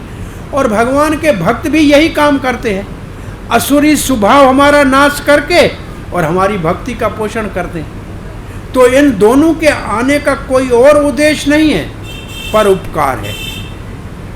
साधु पर। और प्रभुपाद जी इस शब्द को लेके चैतन्य महाप्रभु के भाव को कहते हैं, भारत भूमि ते हैला मनुष्य जन्म जात, जन्म सार्थक करी कर परोपकार। अगर आपका जन्म भारत भूमि में हुआ है तो भाग्यशाली हो। देवताओं के लिए भी दुर्लभ है, देवताओं के लिए भारत भूमि में मनुष्य का जन्म बहुत दुर्लभ है। हमको भारत में मनुष्य का जन्म मिला है, कितने बड़े भाग्यशाली। तो क्या करें? जन्म सार्थक करी, अपने जन्म को सार्थक करो। जन्म सार्थक कैसे करें अगर आप पूछें तो श्रील प्रभुपाद जी ने भागवत में लिखा है, जन्म सार्थक करना है गीता और भागवत को सुनकर, पढ़कर, समझकर। यहाँ ये भागवत रखा है, यहाँ भागवत कथा हो रही है। आप में से कोई भाग्यशाली इस भगवान के वाणी के रूप में अवतार को अपने घर में ले जाए और नित्य नेम से इसको पढ़ने का एक स्वभाव बनाए तो उसका जन्म सार्थक हो गया। अभी थोड़े आजकल हम कुछ कह नहीं रहे, पहले हम कथा में एक व्यक्ति को रोज भाग्यशाली कम से कम एक भागवत को पूरा 18 खंड का भागवत पूजा करके आरती करके उसके घर ले जाने के लिए प्रेरणा देते थे कि ले जाना चाहिए। घर में वैष्णव शास्त्राणी, जिस घर में ऐसा वैष्णव शास्त्र सिर्फ पढ़ा हो ना, भगवान का मंदिर है, वहाँ भगवान साक्षात विराजमान है। और जहाँ भगवान विराजमान है वहाँ किस चीज़ की कमी है? जहाँ भगवान है वहाँ लक्ष्मी है, जहाँ लक्ष्मी है वहाँ सुख है, समृद्धि है। तो ये तो साक्षात भगवान का वाणी का अवतार है। जिसको भगवान ने सामर्थ्य बनाया है उनको इन सत्य शास्त्रों को अपने घर में रखें तो कम से कम आने वाली पीढ़ी देखेगी कि हमारे पूर्वज घर में भागवत पढ़ा है। आश्चर्य लगता है हमको, पुराने घरों में देखते हैं बड़े शास्त्र तो बड़ा अच्छा लगता है कि ये लोग कितने धर्मात्मा थे कि घर में शास्त्र का होना भाग्य की बात है। सो बात ये कर रहे हैं कि जन्म को सार्थक कैसे करें? गीता भागवत पढ़कर जन्म को सार्थक करना। फिर क्या करें? परोपकार। परोपकार का मतलब जिसको जानते नहीं हो उसकी भलाई करो। पर का मतलब पराया, उप का मतलब ऊपर उठाओ, कर का मतलब हाथ पकड़ के, जो गिरा हुआ है उसको हाथ पकड़ के ऊपर उठाओ। तो गिरा कैसे है? गिरा है अज्ञान के अंधकार में, अज्ञान के अंधकार में गिरा हुआ है, उसको भगवत ज्ञान के प्रकाश से जगाओ, उठाओ और उसको चलने के लायक बनाओ। उपकार करो पर। तो गर्ग मुनि नंद बाबा के घर में परोपकार करने के लिए आए। प्रभुपाद जी का तात्पर्य है, नहीं तो बेचारे गृहस्थ क्या करते हैं? भोग ऐश्वर्य प्रसक्ता नाम। गृहस्थ एक तो भोग में लगे होते हैं, धन कमाने में लगे होते हैं, ऐश्वर्य में लगे होते हैं, उनको भगवान के बारे में समय नहीं है कभी याद करने का। इसलिए ये महात्मा आकर भगवान के बारे में उनको प्रेरणा देते हैं। और प्रभुपाद जी लिखते हैं, और वास्तव में ये साधु ग्रस्त के घर में आके उसको सतोगुण में प्रेरित करते हैं। क्या करते हैं? सतोगुण की शिक्षा देते हैं, क्योंकि सतोगुण में सुख है। प्रभुपाद जी कहते थे कि हमने इस संस्था को बनाया ही है लोगों को सतोगुण की शिक्षा देने के लिए। और सतोगुण में ब्राह्मण होता है, और ब्राह्मण के लक्षण शिक्षा दे के गृहस्थों के घर में आए और उनको ब्राह्मण की शिक्षा दे, सतोगुण की शिक्षा दे, तो वो सुखी हो जाएगा। घर में भगवान का मंदिर बना लेगा, और घर में भगवान का मंदिर हुआ तो उसको भोग लगाएगा। और उसके सामने आरती कीर्तन करेगा तो उसके घर में वैकुंठ हो गया, उसके घर में अब कोई संकट सा नहीं रह गया, अब वो दुखी नहीं रह गया। तो ये काम साधु को करना है। और ऐसे महात्मा केवल इसी काम के लिए आते हैं, उनका कोई और उद्देश्य नहीं है और उनको कुछ चाहिए भी नहीं। ये नंद बाबा का कहना है। हम क्या कर सकते हैं आपके लिए? और आगे कहते हैं, गर्गाचार्य की महिमा कह रहे हैं, ज्योतिषाम अयनम साक्षात। ज्योतिष के तो आप सागर हो, तारा मंडल की गणना को आप अच्छी तरह से जानते हो, केवल जानते नहीं हो, तद ज्ञानम अतीन्द्रियम, जो हम आंखों से नहीं देख सकते, आप पूर्व जन्म और इस जन्म की कथा बताते हैं। भाई ज्योतिषी बताएगा ना पहले क्या था अब क्या हो रहा है। और इतना भी नहीं है, आप जानते हो, प्रणीतम, आपने तो गर्ग संहिता लिखी है। ये ज्योतिष का ऐसा शास्त्र लिखा है जिसमें भूत भविष्य वर्तमान सबका पता है। हम एक ज्योतिषी के पास गए थे, राजस्थान में है, नाथद्वारे के रास्ते में। उसने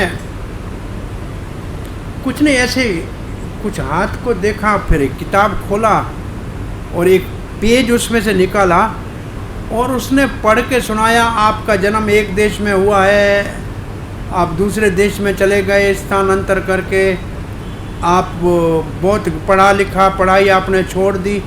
वो 80-90% मेरे जीवन में जो था वो पूरा उसने उसमें से पढ़ के सुना दिया। तो ये गर्ग संहिता के उस व्यक्ति ने मेरे जन्म में अब क्या हुआ वो सारा बता दिया। बोला अगली बार आओगे तो दूसरा पन्ना निकाल के बताएंगे कि पहले आप क्या थे, और तीसरे बार आओगे तो बताएंगे भविष्य में आपको क्या करना है। तो ये शास्त्र, भृगुमुनि आपने ऐसा शास्त्र लिखा है जिसमें भवा ये न पुमान वेद परा अवरम, इस जन्म का भी पता लगा सकता है, पहले क्या था उसका भी पता लगा सकता है, भविष्य में क्या होगा उसका भी पता लगा सकता है। तो आप तो इतने बड़े ज्योतिष के विद्वान हो जिनका शास्त्र ही प्रचलित है, आप तो विश्व विख्यात हो, तो आप महान हो, आप हमारे घर में आए हो। प्रभुपाद जी ने इसमें लिखा है कि माता पिता को अपने बच्चों की जन्म कुंडली के आधार पे उनके भविष्य को ठीक करने के लिए सोचना चाहिए। और जगह पे प्रभुपाद जी ने लिखा है कि विवाह में लड़के लड़की की कुंडली मिलाना चाहिए और उनके गुण मिलें तो विवाह सफल होगा, ये ज्योतिष का लाभ लेना चाहिए। तो यहाँ प्रभुपाद जी ने लिखा है कि वास्तव में लोगों को ये भी पता नहीं है कि मानव जन्म कितना मुश्किल मिलता है और इसको पशु की तरह गंवा के अपना जीवन व्यर्थ बर्बाद कर रहे हैं। बस खाने पीने के लिए जीवन मिला है, आहार निद्रा भय मैथुन्य, बस पशु भी समान। धर्म के बारे में कहाँ जानकारी है, धर्म की शिक्षा क्यों नहीं ले रहे हैं? अरे धीरजवान कहाँ बने हैं, ये अभी तक नहीं बने हैं। इनको समझना चाहिए कि इस जन्म में अगर धर्म के रास्ते पे नहीं लिए चले तो ये शरीर छोड़ने के बाद कहीं नीच जूनी में चले गए तो कितना भटकना पड़ेगा। देख लो, और पशुओं की जूनी कितनी दुखदाई है। तो ये क्यों नहीं सोच रहे हैं?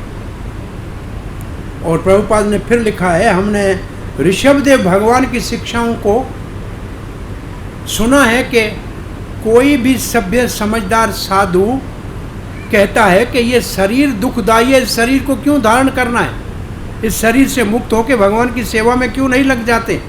दुखदा शरीर अयम असन्नपि कलेशदा देह। अरे भाई, कोई कर्म करेंगे तो फिर शरीर उसका फल भोगने के लिए लेना पड़ेगा, और ये शरीर तो दुखदाई है ही नहीं। आज शरीर तो दुख का खजाना है, इसके अंदर दुख ही भरा है। सुख इसमें नहीं है, सुख थोड़ा है, दुख बहुत ज्यादा है।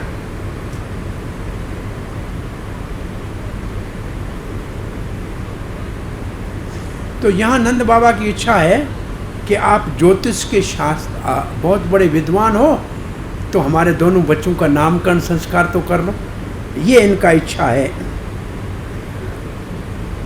आगे नंद बाबा कह रहे हैं, त्वम ही ब्रह्म विदान श्रेष्ठ। ब्रह्म कहते हैं वेद को, वेद को ब्रह्म कहते हैं। आप वेद के विधान का मतलब जानने वालों में सर्वश्रेष्ठ है, आप चारों वेदों के जानकार है। ब्रह्म कहते हैं वेद को एक, ब्रह्म कहते हैं आत्मा को दो, ब्रह्म कहते हैं परमात्मा को तीन, और अन्न को भी ब्रह्म कहते हैं, अन्न ब्रह्म। तो यहां जो ब्रह्म विधान है, इसका अर्थ आप वेदों को जानने वालों में सर्वश्रेष्ठ हो। संस्कारम कर तुम हरसी, आप हमारे दो बेटे जो है ना, इनके संस्कार कर दो, इनका नामकरण संस्कार कर दो, इनको तिलक लगा दो और इनको संस्कृत कर दो। बालयोर अनयोर निर्णम, बालयोर हमारे दोनों बच्चे कृष्ण और बलराम, इन दोनों बच्चों का आप संस्कार कर दो। प्रभुपाद लिखते हैं, जन्म जायते शूद्रात संस्कारात भविते ध्वज। जन्म से सभी कुछ भी नहीं है, जब संस्कार होते हैं तो उसको दूसरा जन्म मानते हैं, इसका दूसरा जन्म हो गया। एक जन्म माता पिता से होता है, वो तो शरीर का है। दूसरा जन्म शास्त्र की शिक्षा, शास्त्र माता और गुरु की शिक्षा से होता है, तब द्विज होता है। तो संस्कार बहुत जरूरी है, आप इनका संस्कार करो। तो गर्ग आचार्य ने कहा, मैं संस्कार करूं? मैं तो यदुवंश का आचार्य हूं ना, ये तो संस्कार गुरुजन करते हैं ना, आपका गुरु करे ना। तो नंद बाबा तो कहते हैं, जन्मना ब्राह्मणो गुरु। जो ब्राह्मण है वो तो जन्म से सबका गुरु है। वैसे कहते हैं सारे वर्णों का गुरु ब्राह्मण, ब्राह्मण का गुरु सन्यासी, सन्यासी का गुरु ब्रजवासी।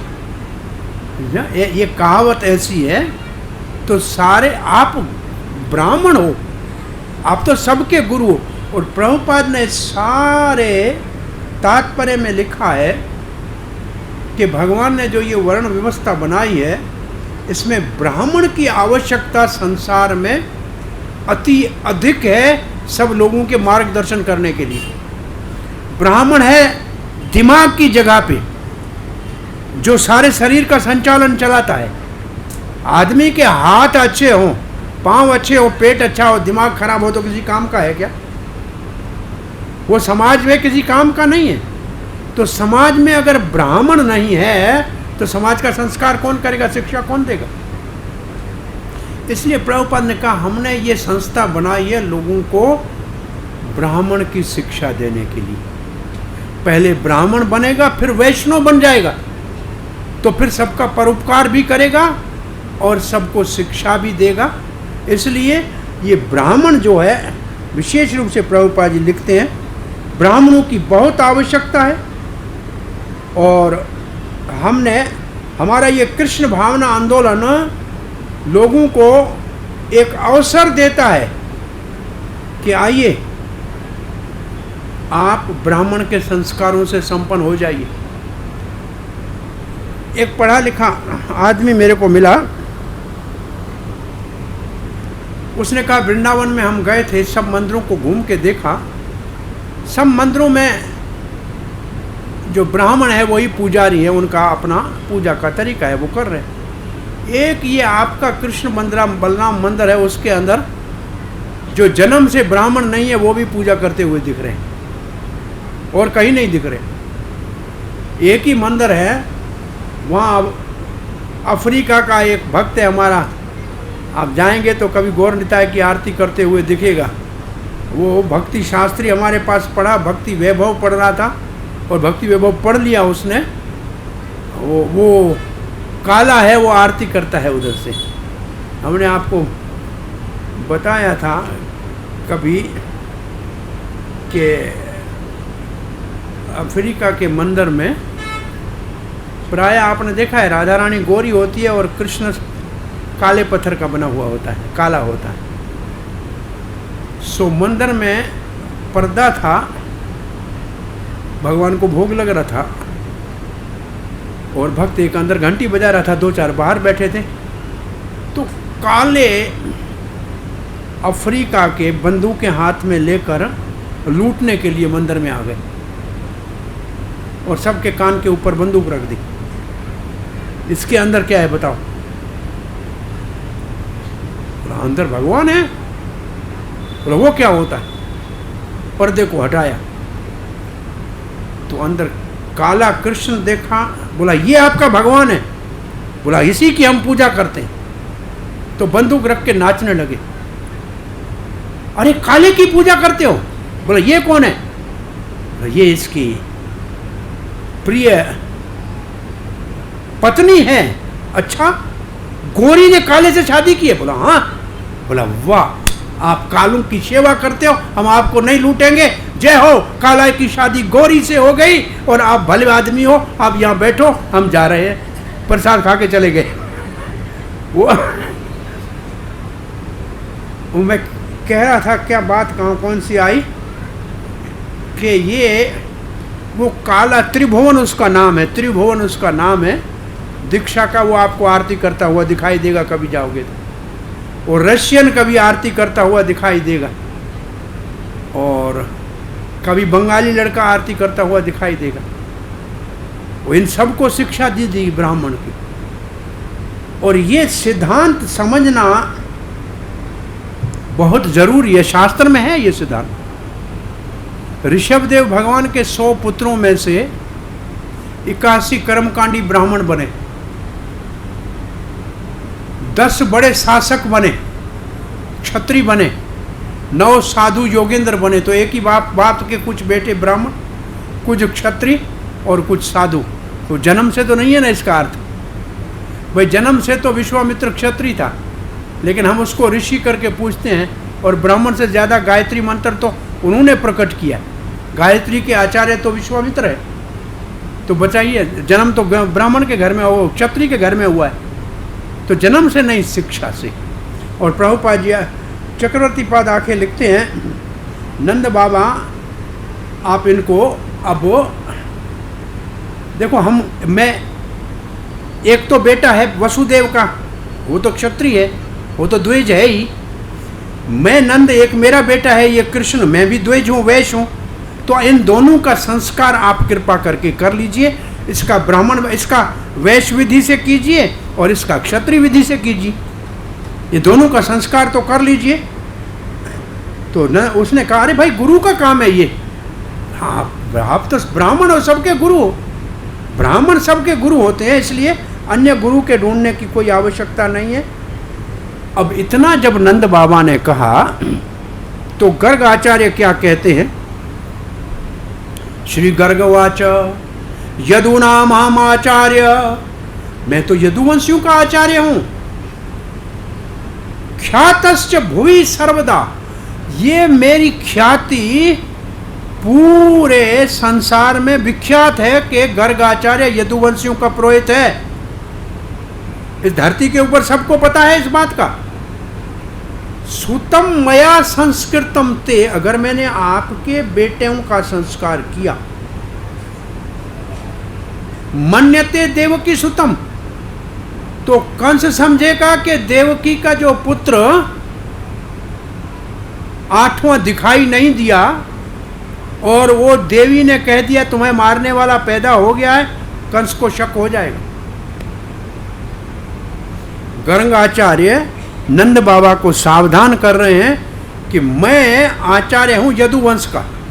मैंने अगर आपके बच्चों का नामकरण संस्कार किया और आपने सारे इस गोकुल वालों को बुला लिया और बड़ा उत्सव मना लिया, तो कंस को तो पता लगेगा कि अरे यदुवंशियों के आचार्य ने नंद के बेटों का नाम कैसे रखा? क्या नंद यदुवंशी है क्या? या वसुदेव का बेटा जो 8वां था वो कहीं नंद के घर में तो नहीं चला गया? इससे आपके बच्चे के ऊपर संकट आएगा, कंस आएगा। वो तो पहले से ही संदेह कर रहा है और आप उसको ये मौका मत दो। मैं कैसे संस्कार करूं आपका? मैं नहीं करूंगा। वो सावधान कर रहे हैं गर्ग आचार्य कि मेरे से संस्कार मत कराओ, क्योंकि आपके बेटे के लिए इसमें बड़ा भय है। क्यों भय है? क्योंकि वो समझेगा देवकी का पुत्र है, क्योंकि पुत्री जो थी, और ये तो आगे वाले श्लोक में लिखा है, कंस पापमति, कंस की बुद्धि पाप वाली है। वो बड़ा राजनीतिक है, बड़ा दुष्ट है। सख्यमता वो जानेगा, सख्यमता अंच अनंक दुग्धुवी, अनंक दुग्धुवी वसुदेव का नाम है।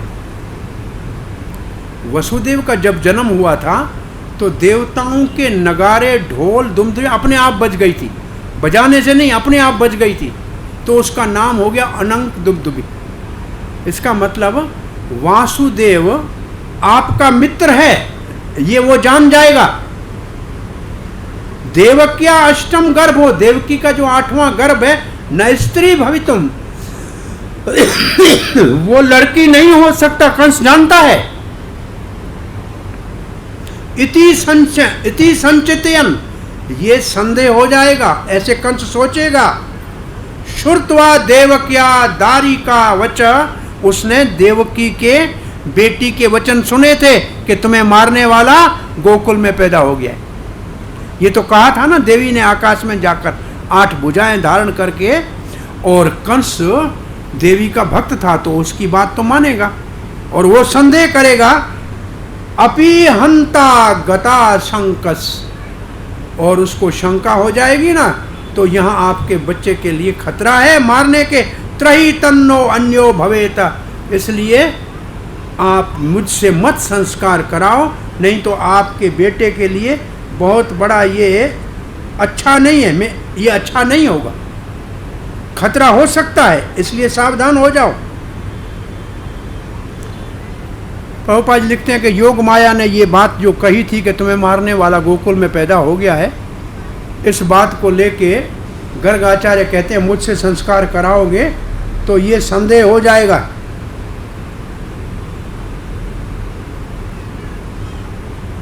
किसको पता लगेगा? बोला कंस को, वो पहले से प्रतीक्षा कर रहा है। वो तो मुझे भी मार देगा कि मैंने संस्कार क्यों किया। वो बड़ा दुष्ट है, पापी है। उसने आपके मित्र वसुदेव के साथ कितना दुष्टता के साथ जेल में डाल के 6 बच्चों को मारा है। आप जानते नहीं हो उसको कितना वो दुष्ट है। इसलिए आप मुझसे संस्कार मत कराओ। वास्तव में आया तो नामकरण संस्कार करने का लिए था, लेकिन ऐसे क्यों बोल रहा है? वो संस्कार छुप के करना चाहता है कि किसी को पता ना लगे, क्योंकि उसने देखा कि नंद बाबा ने नंद उत्सव इतना बड़ा किया कि पूरे ब्रज के लोग घर में आ गए और दूध दही मक्खन इतना एक दूसरे के ऊपर फेंका कि जमुना का पानी सफ़ेद हो गया प्रयागराज तक। तो इतना बड़ा उत्सव जो हो गया, अब इतना बड़ा उत्सव फिर करोगे तो नामकरण मेरे से मत कराओ, नहीं तो आपके बच्चे के लिए बहुत बड़ा संकट हो जाएगा। अब आगे नंद बाबा क्या कहते हैं? श्री नंद उवाच, नंद बाबा कहते हैं अलक्षितो अस्मिन रहसी, किसी को पता ही नहीं लगेगा, एकांत में करेंगे। ना माम कई अपी, मैं अकेला रहूंगा, मेरे बड़े भाई उपनंद को भी नहीं बुलाऊंगा, मेरे छोटे भाई को भी नहीं बुलाऊंगा, किसी को नहीं बुलाऊंगा। माम एक कई, मैं अकेला रहूंगा। अपी गोब्रजे, बाहर भी कहीं नहीं करेंगे। हमारे घर के अंदर जो कृष्ण के दूध के लिए गाय रखी है ना, उसकी जो गौशाला छोटी है ना, उसमें पहले से गौ का लेप लगा हुआ है, वहाँ तो कोई शुद्धि करने की जरूरत नहीं है, वो पहले ही शुद्ध है। कुरु द्विजाति संस्कार, वहाँ बैठ के आप इनके द्विजाति संस्कार कर लो। स्वस्ति वाचनम पूर्वक, बस केवल स्वस्ति वाचन कर लो और ज़्यादा कुछ मत करो। ये 2 बच्चे दो मैं और मैं, किसी को कानून कान बताने लगने देंगे। तो भगवान का नामकरण संस्कार ऐसे गुप्त रूप से नंद बाबा के घर में और उनकी गौशाला में हुआ। और अब ये जब कहा नंद बाबा ने,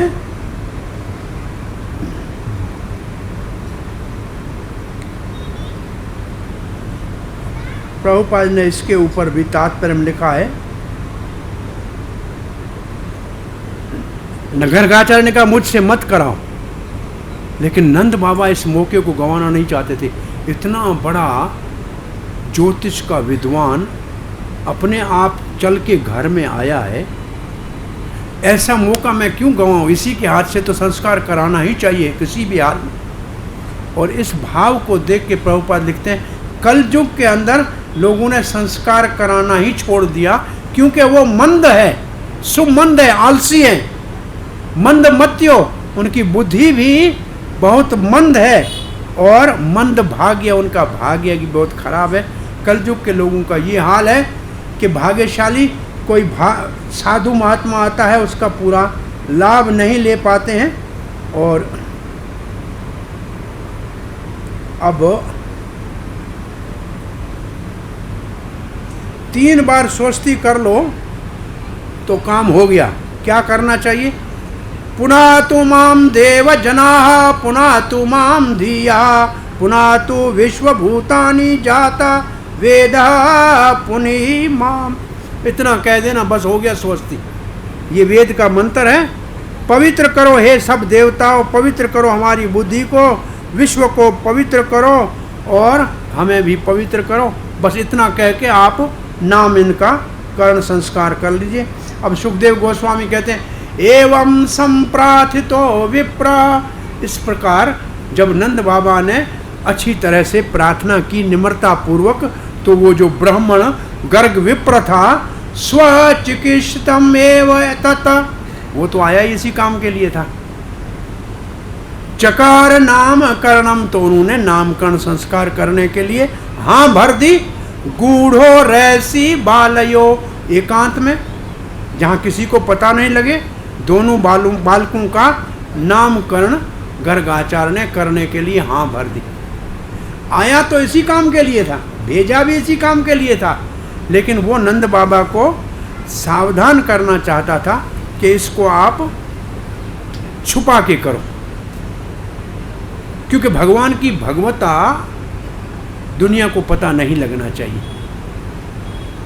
क्योंकि गर्गाचार्य जानता है कि ये भगवान है, आगे कहेगा ये नारायण के समान है, लेकिन वो नहीं चाहता है कि इसकी भगवता का पता इस वक्त कंस को लगे, इसलिए छुपा के इसका नामकरण संस्कार करना है। गर्गाचार्य जानता है कृष्ण भगवान है, वो भगवान का नामकरण संस्कार क्यों नहीं करेगा? इतना बड़ा सौभाग्य है कि भगवान के गुरु होने का मौका कौन छोड़ेगा? कहते हैं वशिष्ठ जी को कहा कि आप पुरोहित बनो इसके इक्ष्वाकु वंश के। बोला पुरोहित काम अच्छा नहीं होता है। कोई पुरोहित को यजमान का दक्षिणा लेनी पड़ती है ना, तो यजमान का कर्म भी तो लेना पड़ेगा, वो भी तो भोगना पड़ेगा, इसलिए पुरोहिती मुझे नहीं करनी है। तो कहा अरे आपको इसी वंश में इक्ष्वाकु भगवान राम का अवतार होगा, आपको उसके गुरु बनने का सौभाग्य प्राप्त होगा। बोला फिर ठीक है, फिर मैं इस इक्ष्वाकु वंश का, सूर्य वंश का पुरोहित बनूंगा, क्योंकि भगवान रामचंद्र का मुझे गुरु बनने का सौभाग्य प्राप्त होगा। ये मौका मैं नहीं गंवाना चाहता। तो गर्ग आचार्य ये मौका कैसे गंवा सकता है? जानता है कि श्री कृष्ण भगवान है, तो क्यों नहीं नाम उनका रखेगा। इसलिए वो तो ये दोनों बच्चे धरती पे आए सबके कल्याण करने के लिए हैं। अब जो सबका कल्याण करने वाले हैं, उनका नाम रखने में उनको कौन सी आपत्ति है?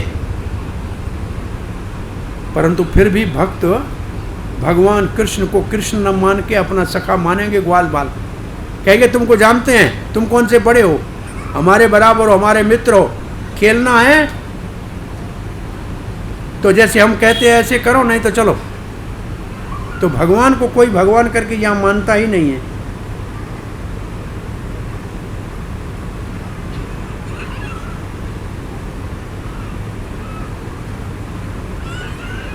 अब गर्ग आचार्य नामकरण संस्कार कर रहा है।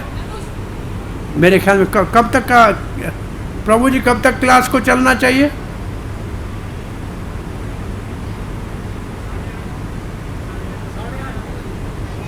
पंद्रह मिनट और, या प्रश्न उत्तर रखें तो प्रश्न उत्तर रखो, आपकी इच्छा हो तो, नहीं तो कल नाम संस्कार। गर्ग आचार्य कहते अयम ही रोहिणी पुत्रो रामयम सुहृदो गुणई आख्यासते रामो इति बला अधिक्याद बलम विदो यदूनाम प्रतिज्ञ भावात संकर्षण मुशंति अपि। पहले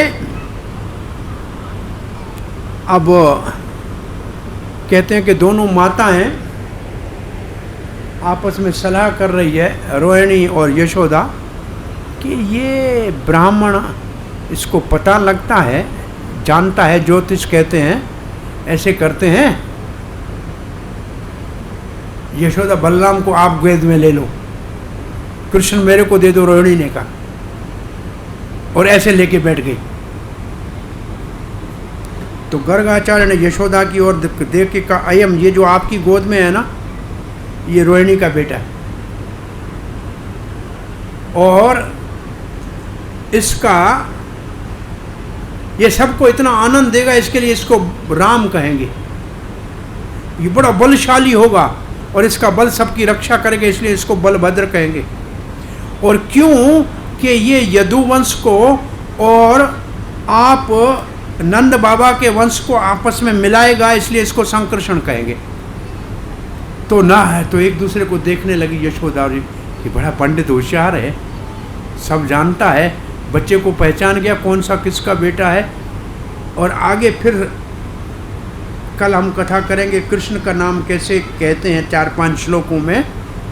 और फिर आपस में यशोदा कहती है वो तो सब ठीक है, इसको पता लगता है कि हमारे लड़के का शादी होगा कि नहीं होगा। तो उस वक्त गर्ग आचार्य के बहुनी नामानी, वो तो बहू का मतलब बहुत से, लेकिन उसने अपनी हिंदी में समझ लिया इसके बहुत सी बहू होगी।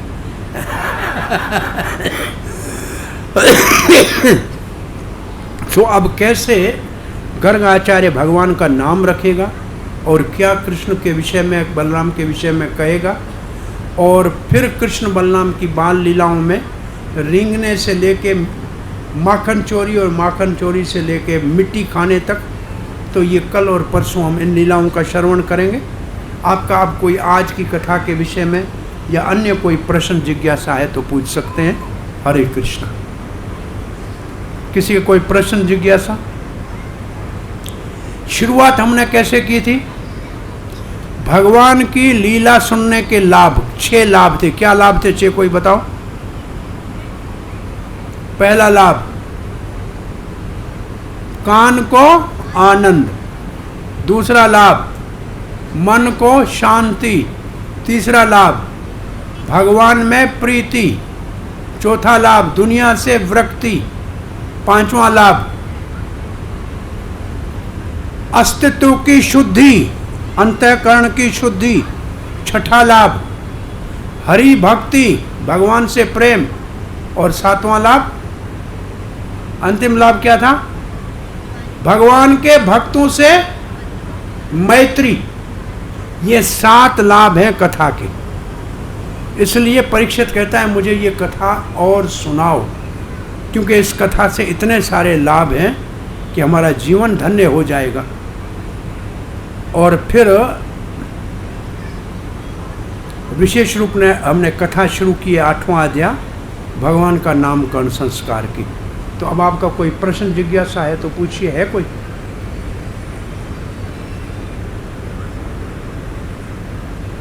कोई प्रश्न जिज्ञासा नहीं है? ग्रंथराज श्रीमद् भागवत महापुराण की जय, श्रील प्रभुपाद की जय। तो अभी भगवान का कीर्तन होगा। आरती करते? आरती करेंगे? नहीं, आरती कर लिया कर जी, ठाकुर जी हैं तो आरती कर लें। आरती के थोड़ा आरती कीर्तन के साथ प्रसाद।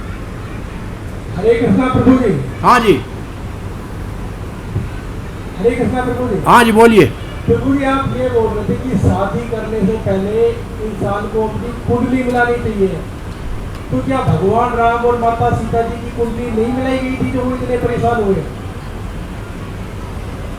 आप भगवान को हमसे अगर तुलना करेंगे तो ये अपराध हो जाएगा। उनको कोई तकलीफ नहीं हुई, वो हमको दिखा रहे थे कि संसार में गृहस्थ आश्रम कितना मुश्किल है। वो श्लोक है विशेष जिसमें ये लिखा हुआ है कि भगवान लक्ष्मीपति है, वो सीता के अभाव में क्यों ऐसे व्याकुल होंगे। केवल हमको दिखा रहे थे कि गृहस्थ में बहुत संकट होते हैं। वहाँ दो बातें लिखी है।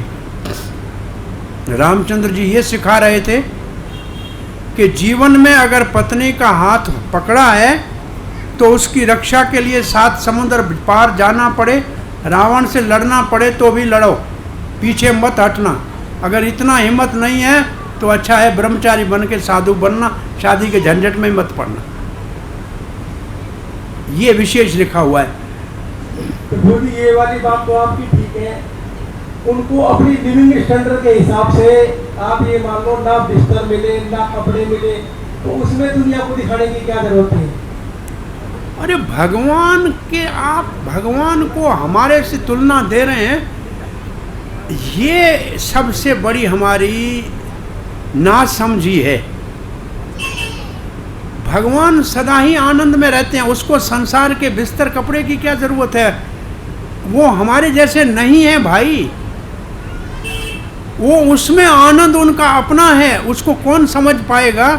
इसलिए कहे तत्व से भगवान को समझने के लिए हमारे को प्रकृति के तीनों गुणों से ऊपर उठना पड़ेगा। राम जी के और सीता जी के आप प्रश्न क्या करेंगे। और सीता और राम के प्रेम को कभी देखा है कि ऐसी कौन सी स्त्री है जो संकट में साथ जाने के लिए तैयार हो जाए। उसके गुणों को क्यों नहीं देख रहे हैं। ऐसे अद्भुत गुण उन्होंने, भाइयों का प्रेम कितना प्रबल है चारों भाइयों का, वो क्यों नहीं दिखाई दे रहा है। संकट में भी राज नहीं ले रहा है भरत। अगर राम धरती पे सो रहा है तो भरत 2 फुट नीचे खड्डा खोद के सो रहा है, और लक्ष्मण 14 साल जाग रहा है, ब्रह्मचर्य का पालन कर रहा है। ये आपको उनकी तपस्या क्यों नहीं दिखाई दे रही। उनके कितने दिव्य गुण हैं। ओ भील कोली को गले लगा के मित्र बना रहे हैं, ये क्यों नहीं दिखाई दे रहा।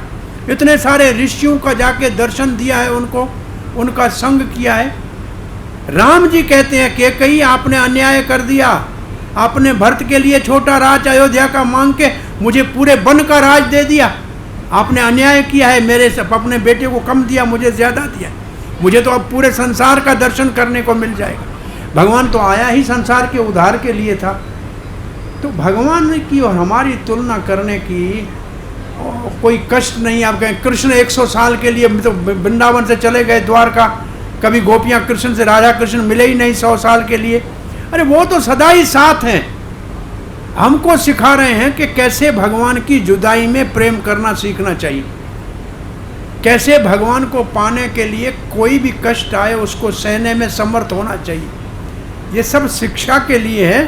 भगवान को कोई तकलीफ नहीं, कोई कष्ट नहीं, कोई संकट नहीं। उनका शरीर हमारे जैसा हार्ड मांस का बना हुआ है ही नहीं भाई। वो क्या कर सकते हैं, समुद्र के ऊपर सेतु बांध सकते हैं जिनके नाम से। वो हमारे तो पहले तो ये सोचना ही ठीक नहीं है कि भगवान को कष्ट आया। भगवान जेल में जन्म लिया कृष्ण ने, अब क्या करेंगे। अरे जेल के ताले खुल गए। तो ये सब भगवान हमको सिखा रहे हैं कि संसार की जेल में आए हो, भगवान को धैर्य में हृदय में धारण करो, सब ये संसार के बंधन छूट जाएंगे। सारी हमारी शिक्षा के लिए है। भगवान को कोई कष्ट नहीं, भगवान सदा दिव्य स्थिति में रहते हैं। इसलिए भगवत्ता को समझने के लिए गीता का श्लोक है कि भगवान को तत्व से समझने के लिए हमारे को प्रकृति के तीनों गुणों के प्रभाव से ऊपर उठना पड़ेगा, तब भगवान की भगवत्ता समझनी पड़ेगी। उसी स्थिति में भगवान आनंद में रहते हैं। कहते भगवान, प्रभुपाद बार बार लिखते हैं आनंद चिन्मय विग्रह है। भगवान का रूप आनंद चिन्मय है, वो हर हाल में आनंद लेते हैं। वो उनको युद्ध में भी आनंद आता है, वो हर चीज में आनंद का अनुभव। आनंद जब पूरा हो गया तब अपनी लीला को पूरा कर देते हैं। तो भगवान की भगवत्ता और उससे हमारी तुलना, हमारी समस्या क्या है, कि हम अपने से तुलना करते हैं, हमको तकलीफ होती है तो उनको भी तकलीफ होती होगी। तो ये हमारी तुलनात्मक विचार ठीक नहीं है। ये है शरीर के स्तर का विचार, भाई मुझे ऐसे होता है तो भगवान को भी ऐसे होता होगा, लेकिन भगवान हम जैसा नहीं है इसलिए उनको कुछ नहीं होता है। हरे कृष्ण, हरे कृष्ण।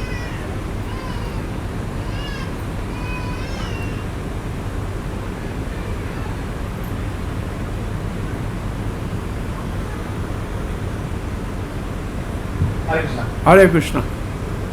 मेरा सवाल ये था कि हमें पता होता है कि सब कुछ भगवत गीता में है, संसार की सभी चीज़ें कथा में, कथा श्रवण करने से हमें शांति मिलेगी, लेकिन यहाँ बैठे ज़्यादातर लोग कथा सुनने आते हैं, 1 घंटे 2 घंटे कथा सुनते हैं, फिर अपनी सांसारिक मोह माया में घूम जाते हैं।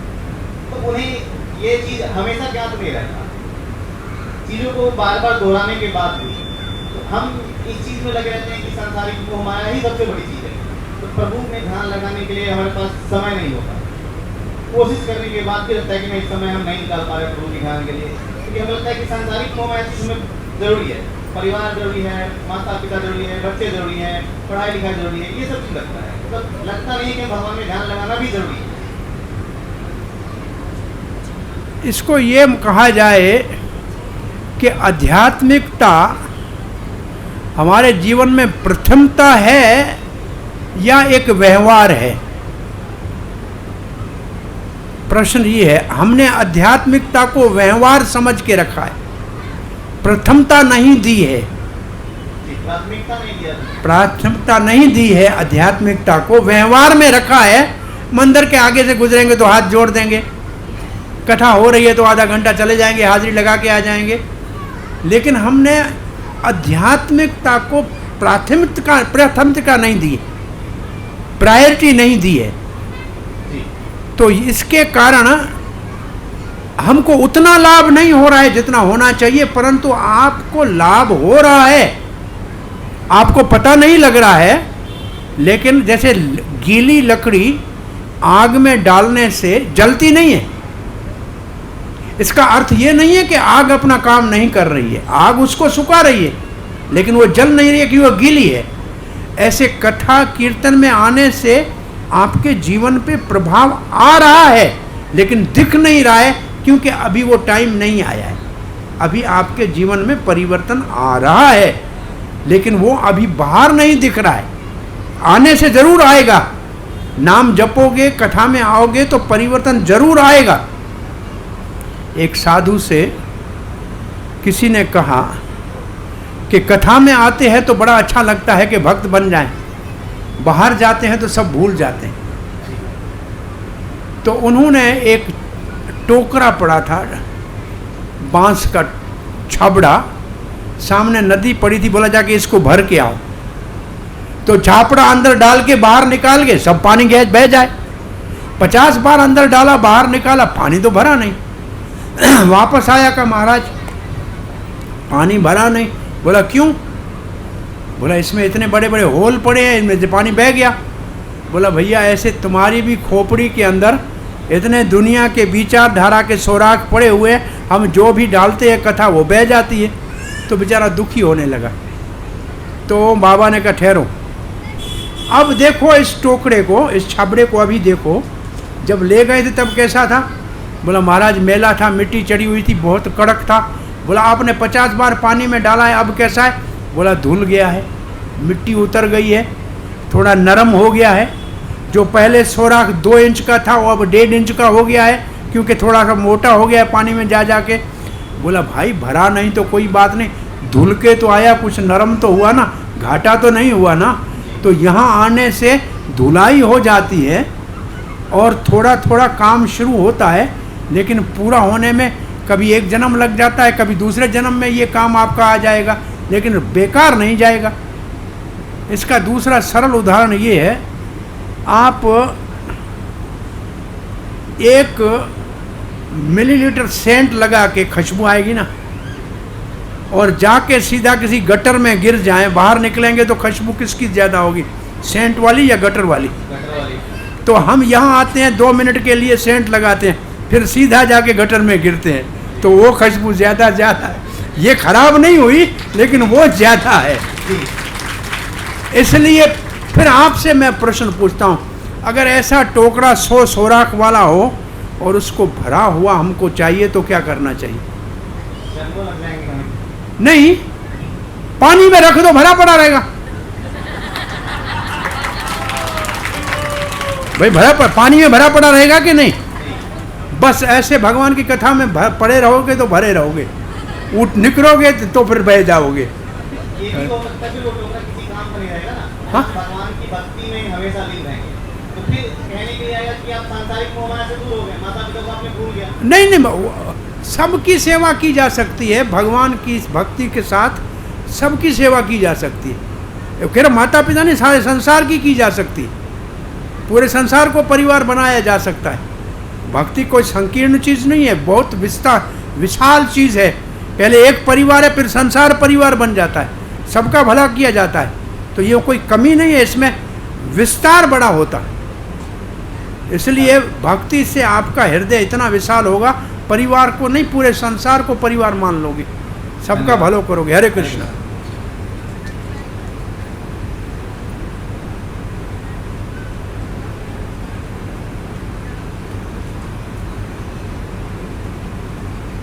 हरे कृष्ण, धन्यवाद। हरि बोल।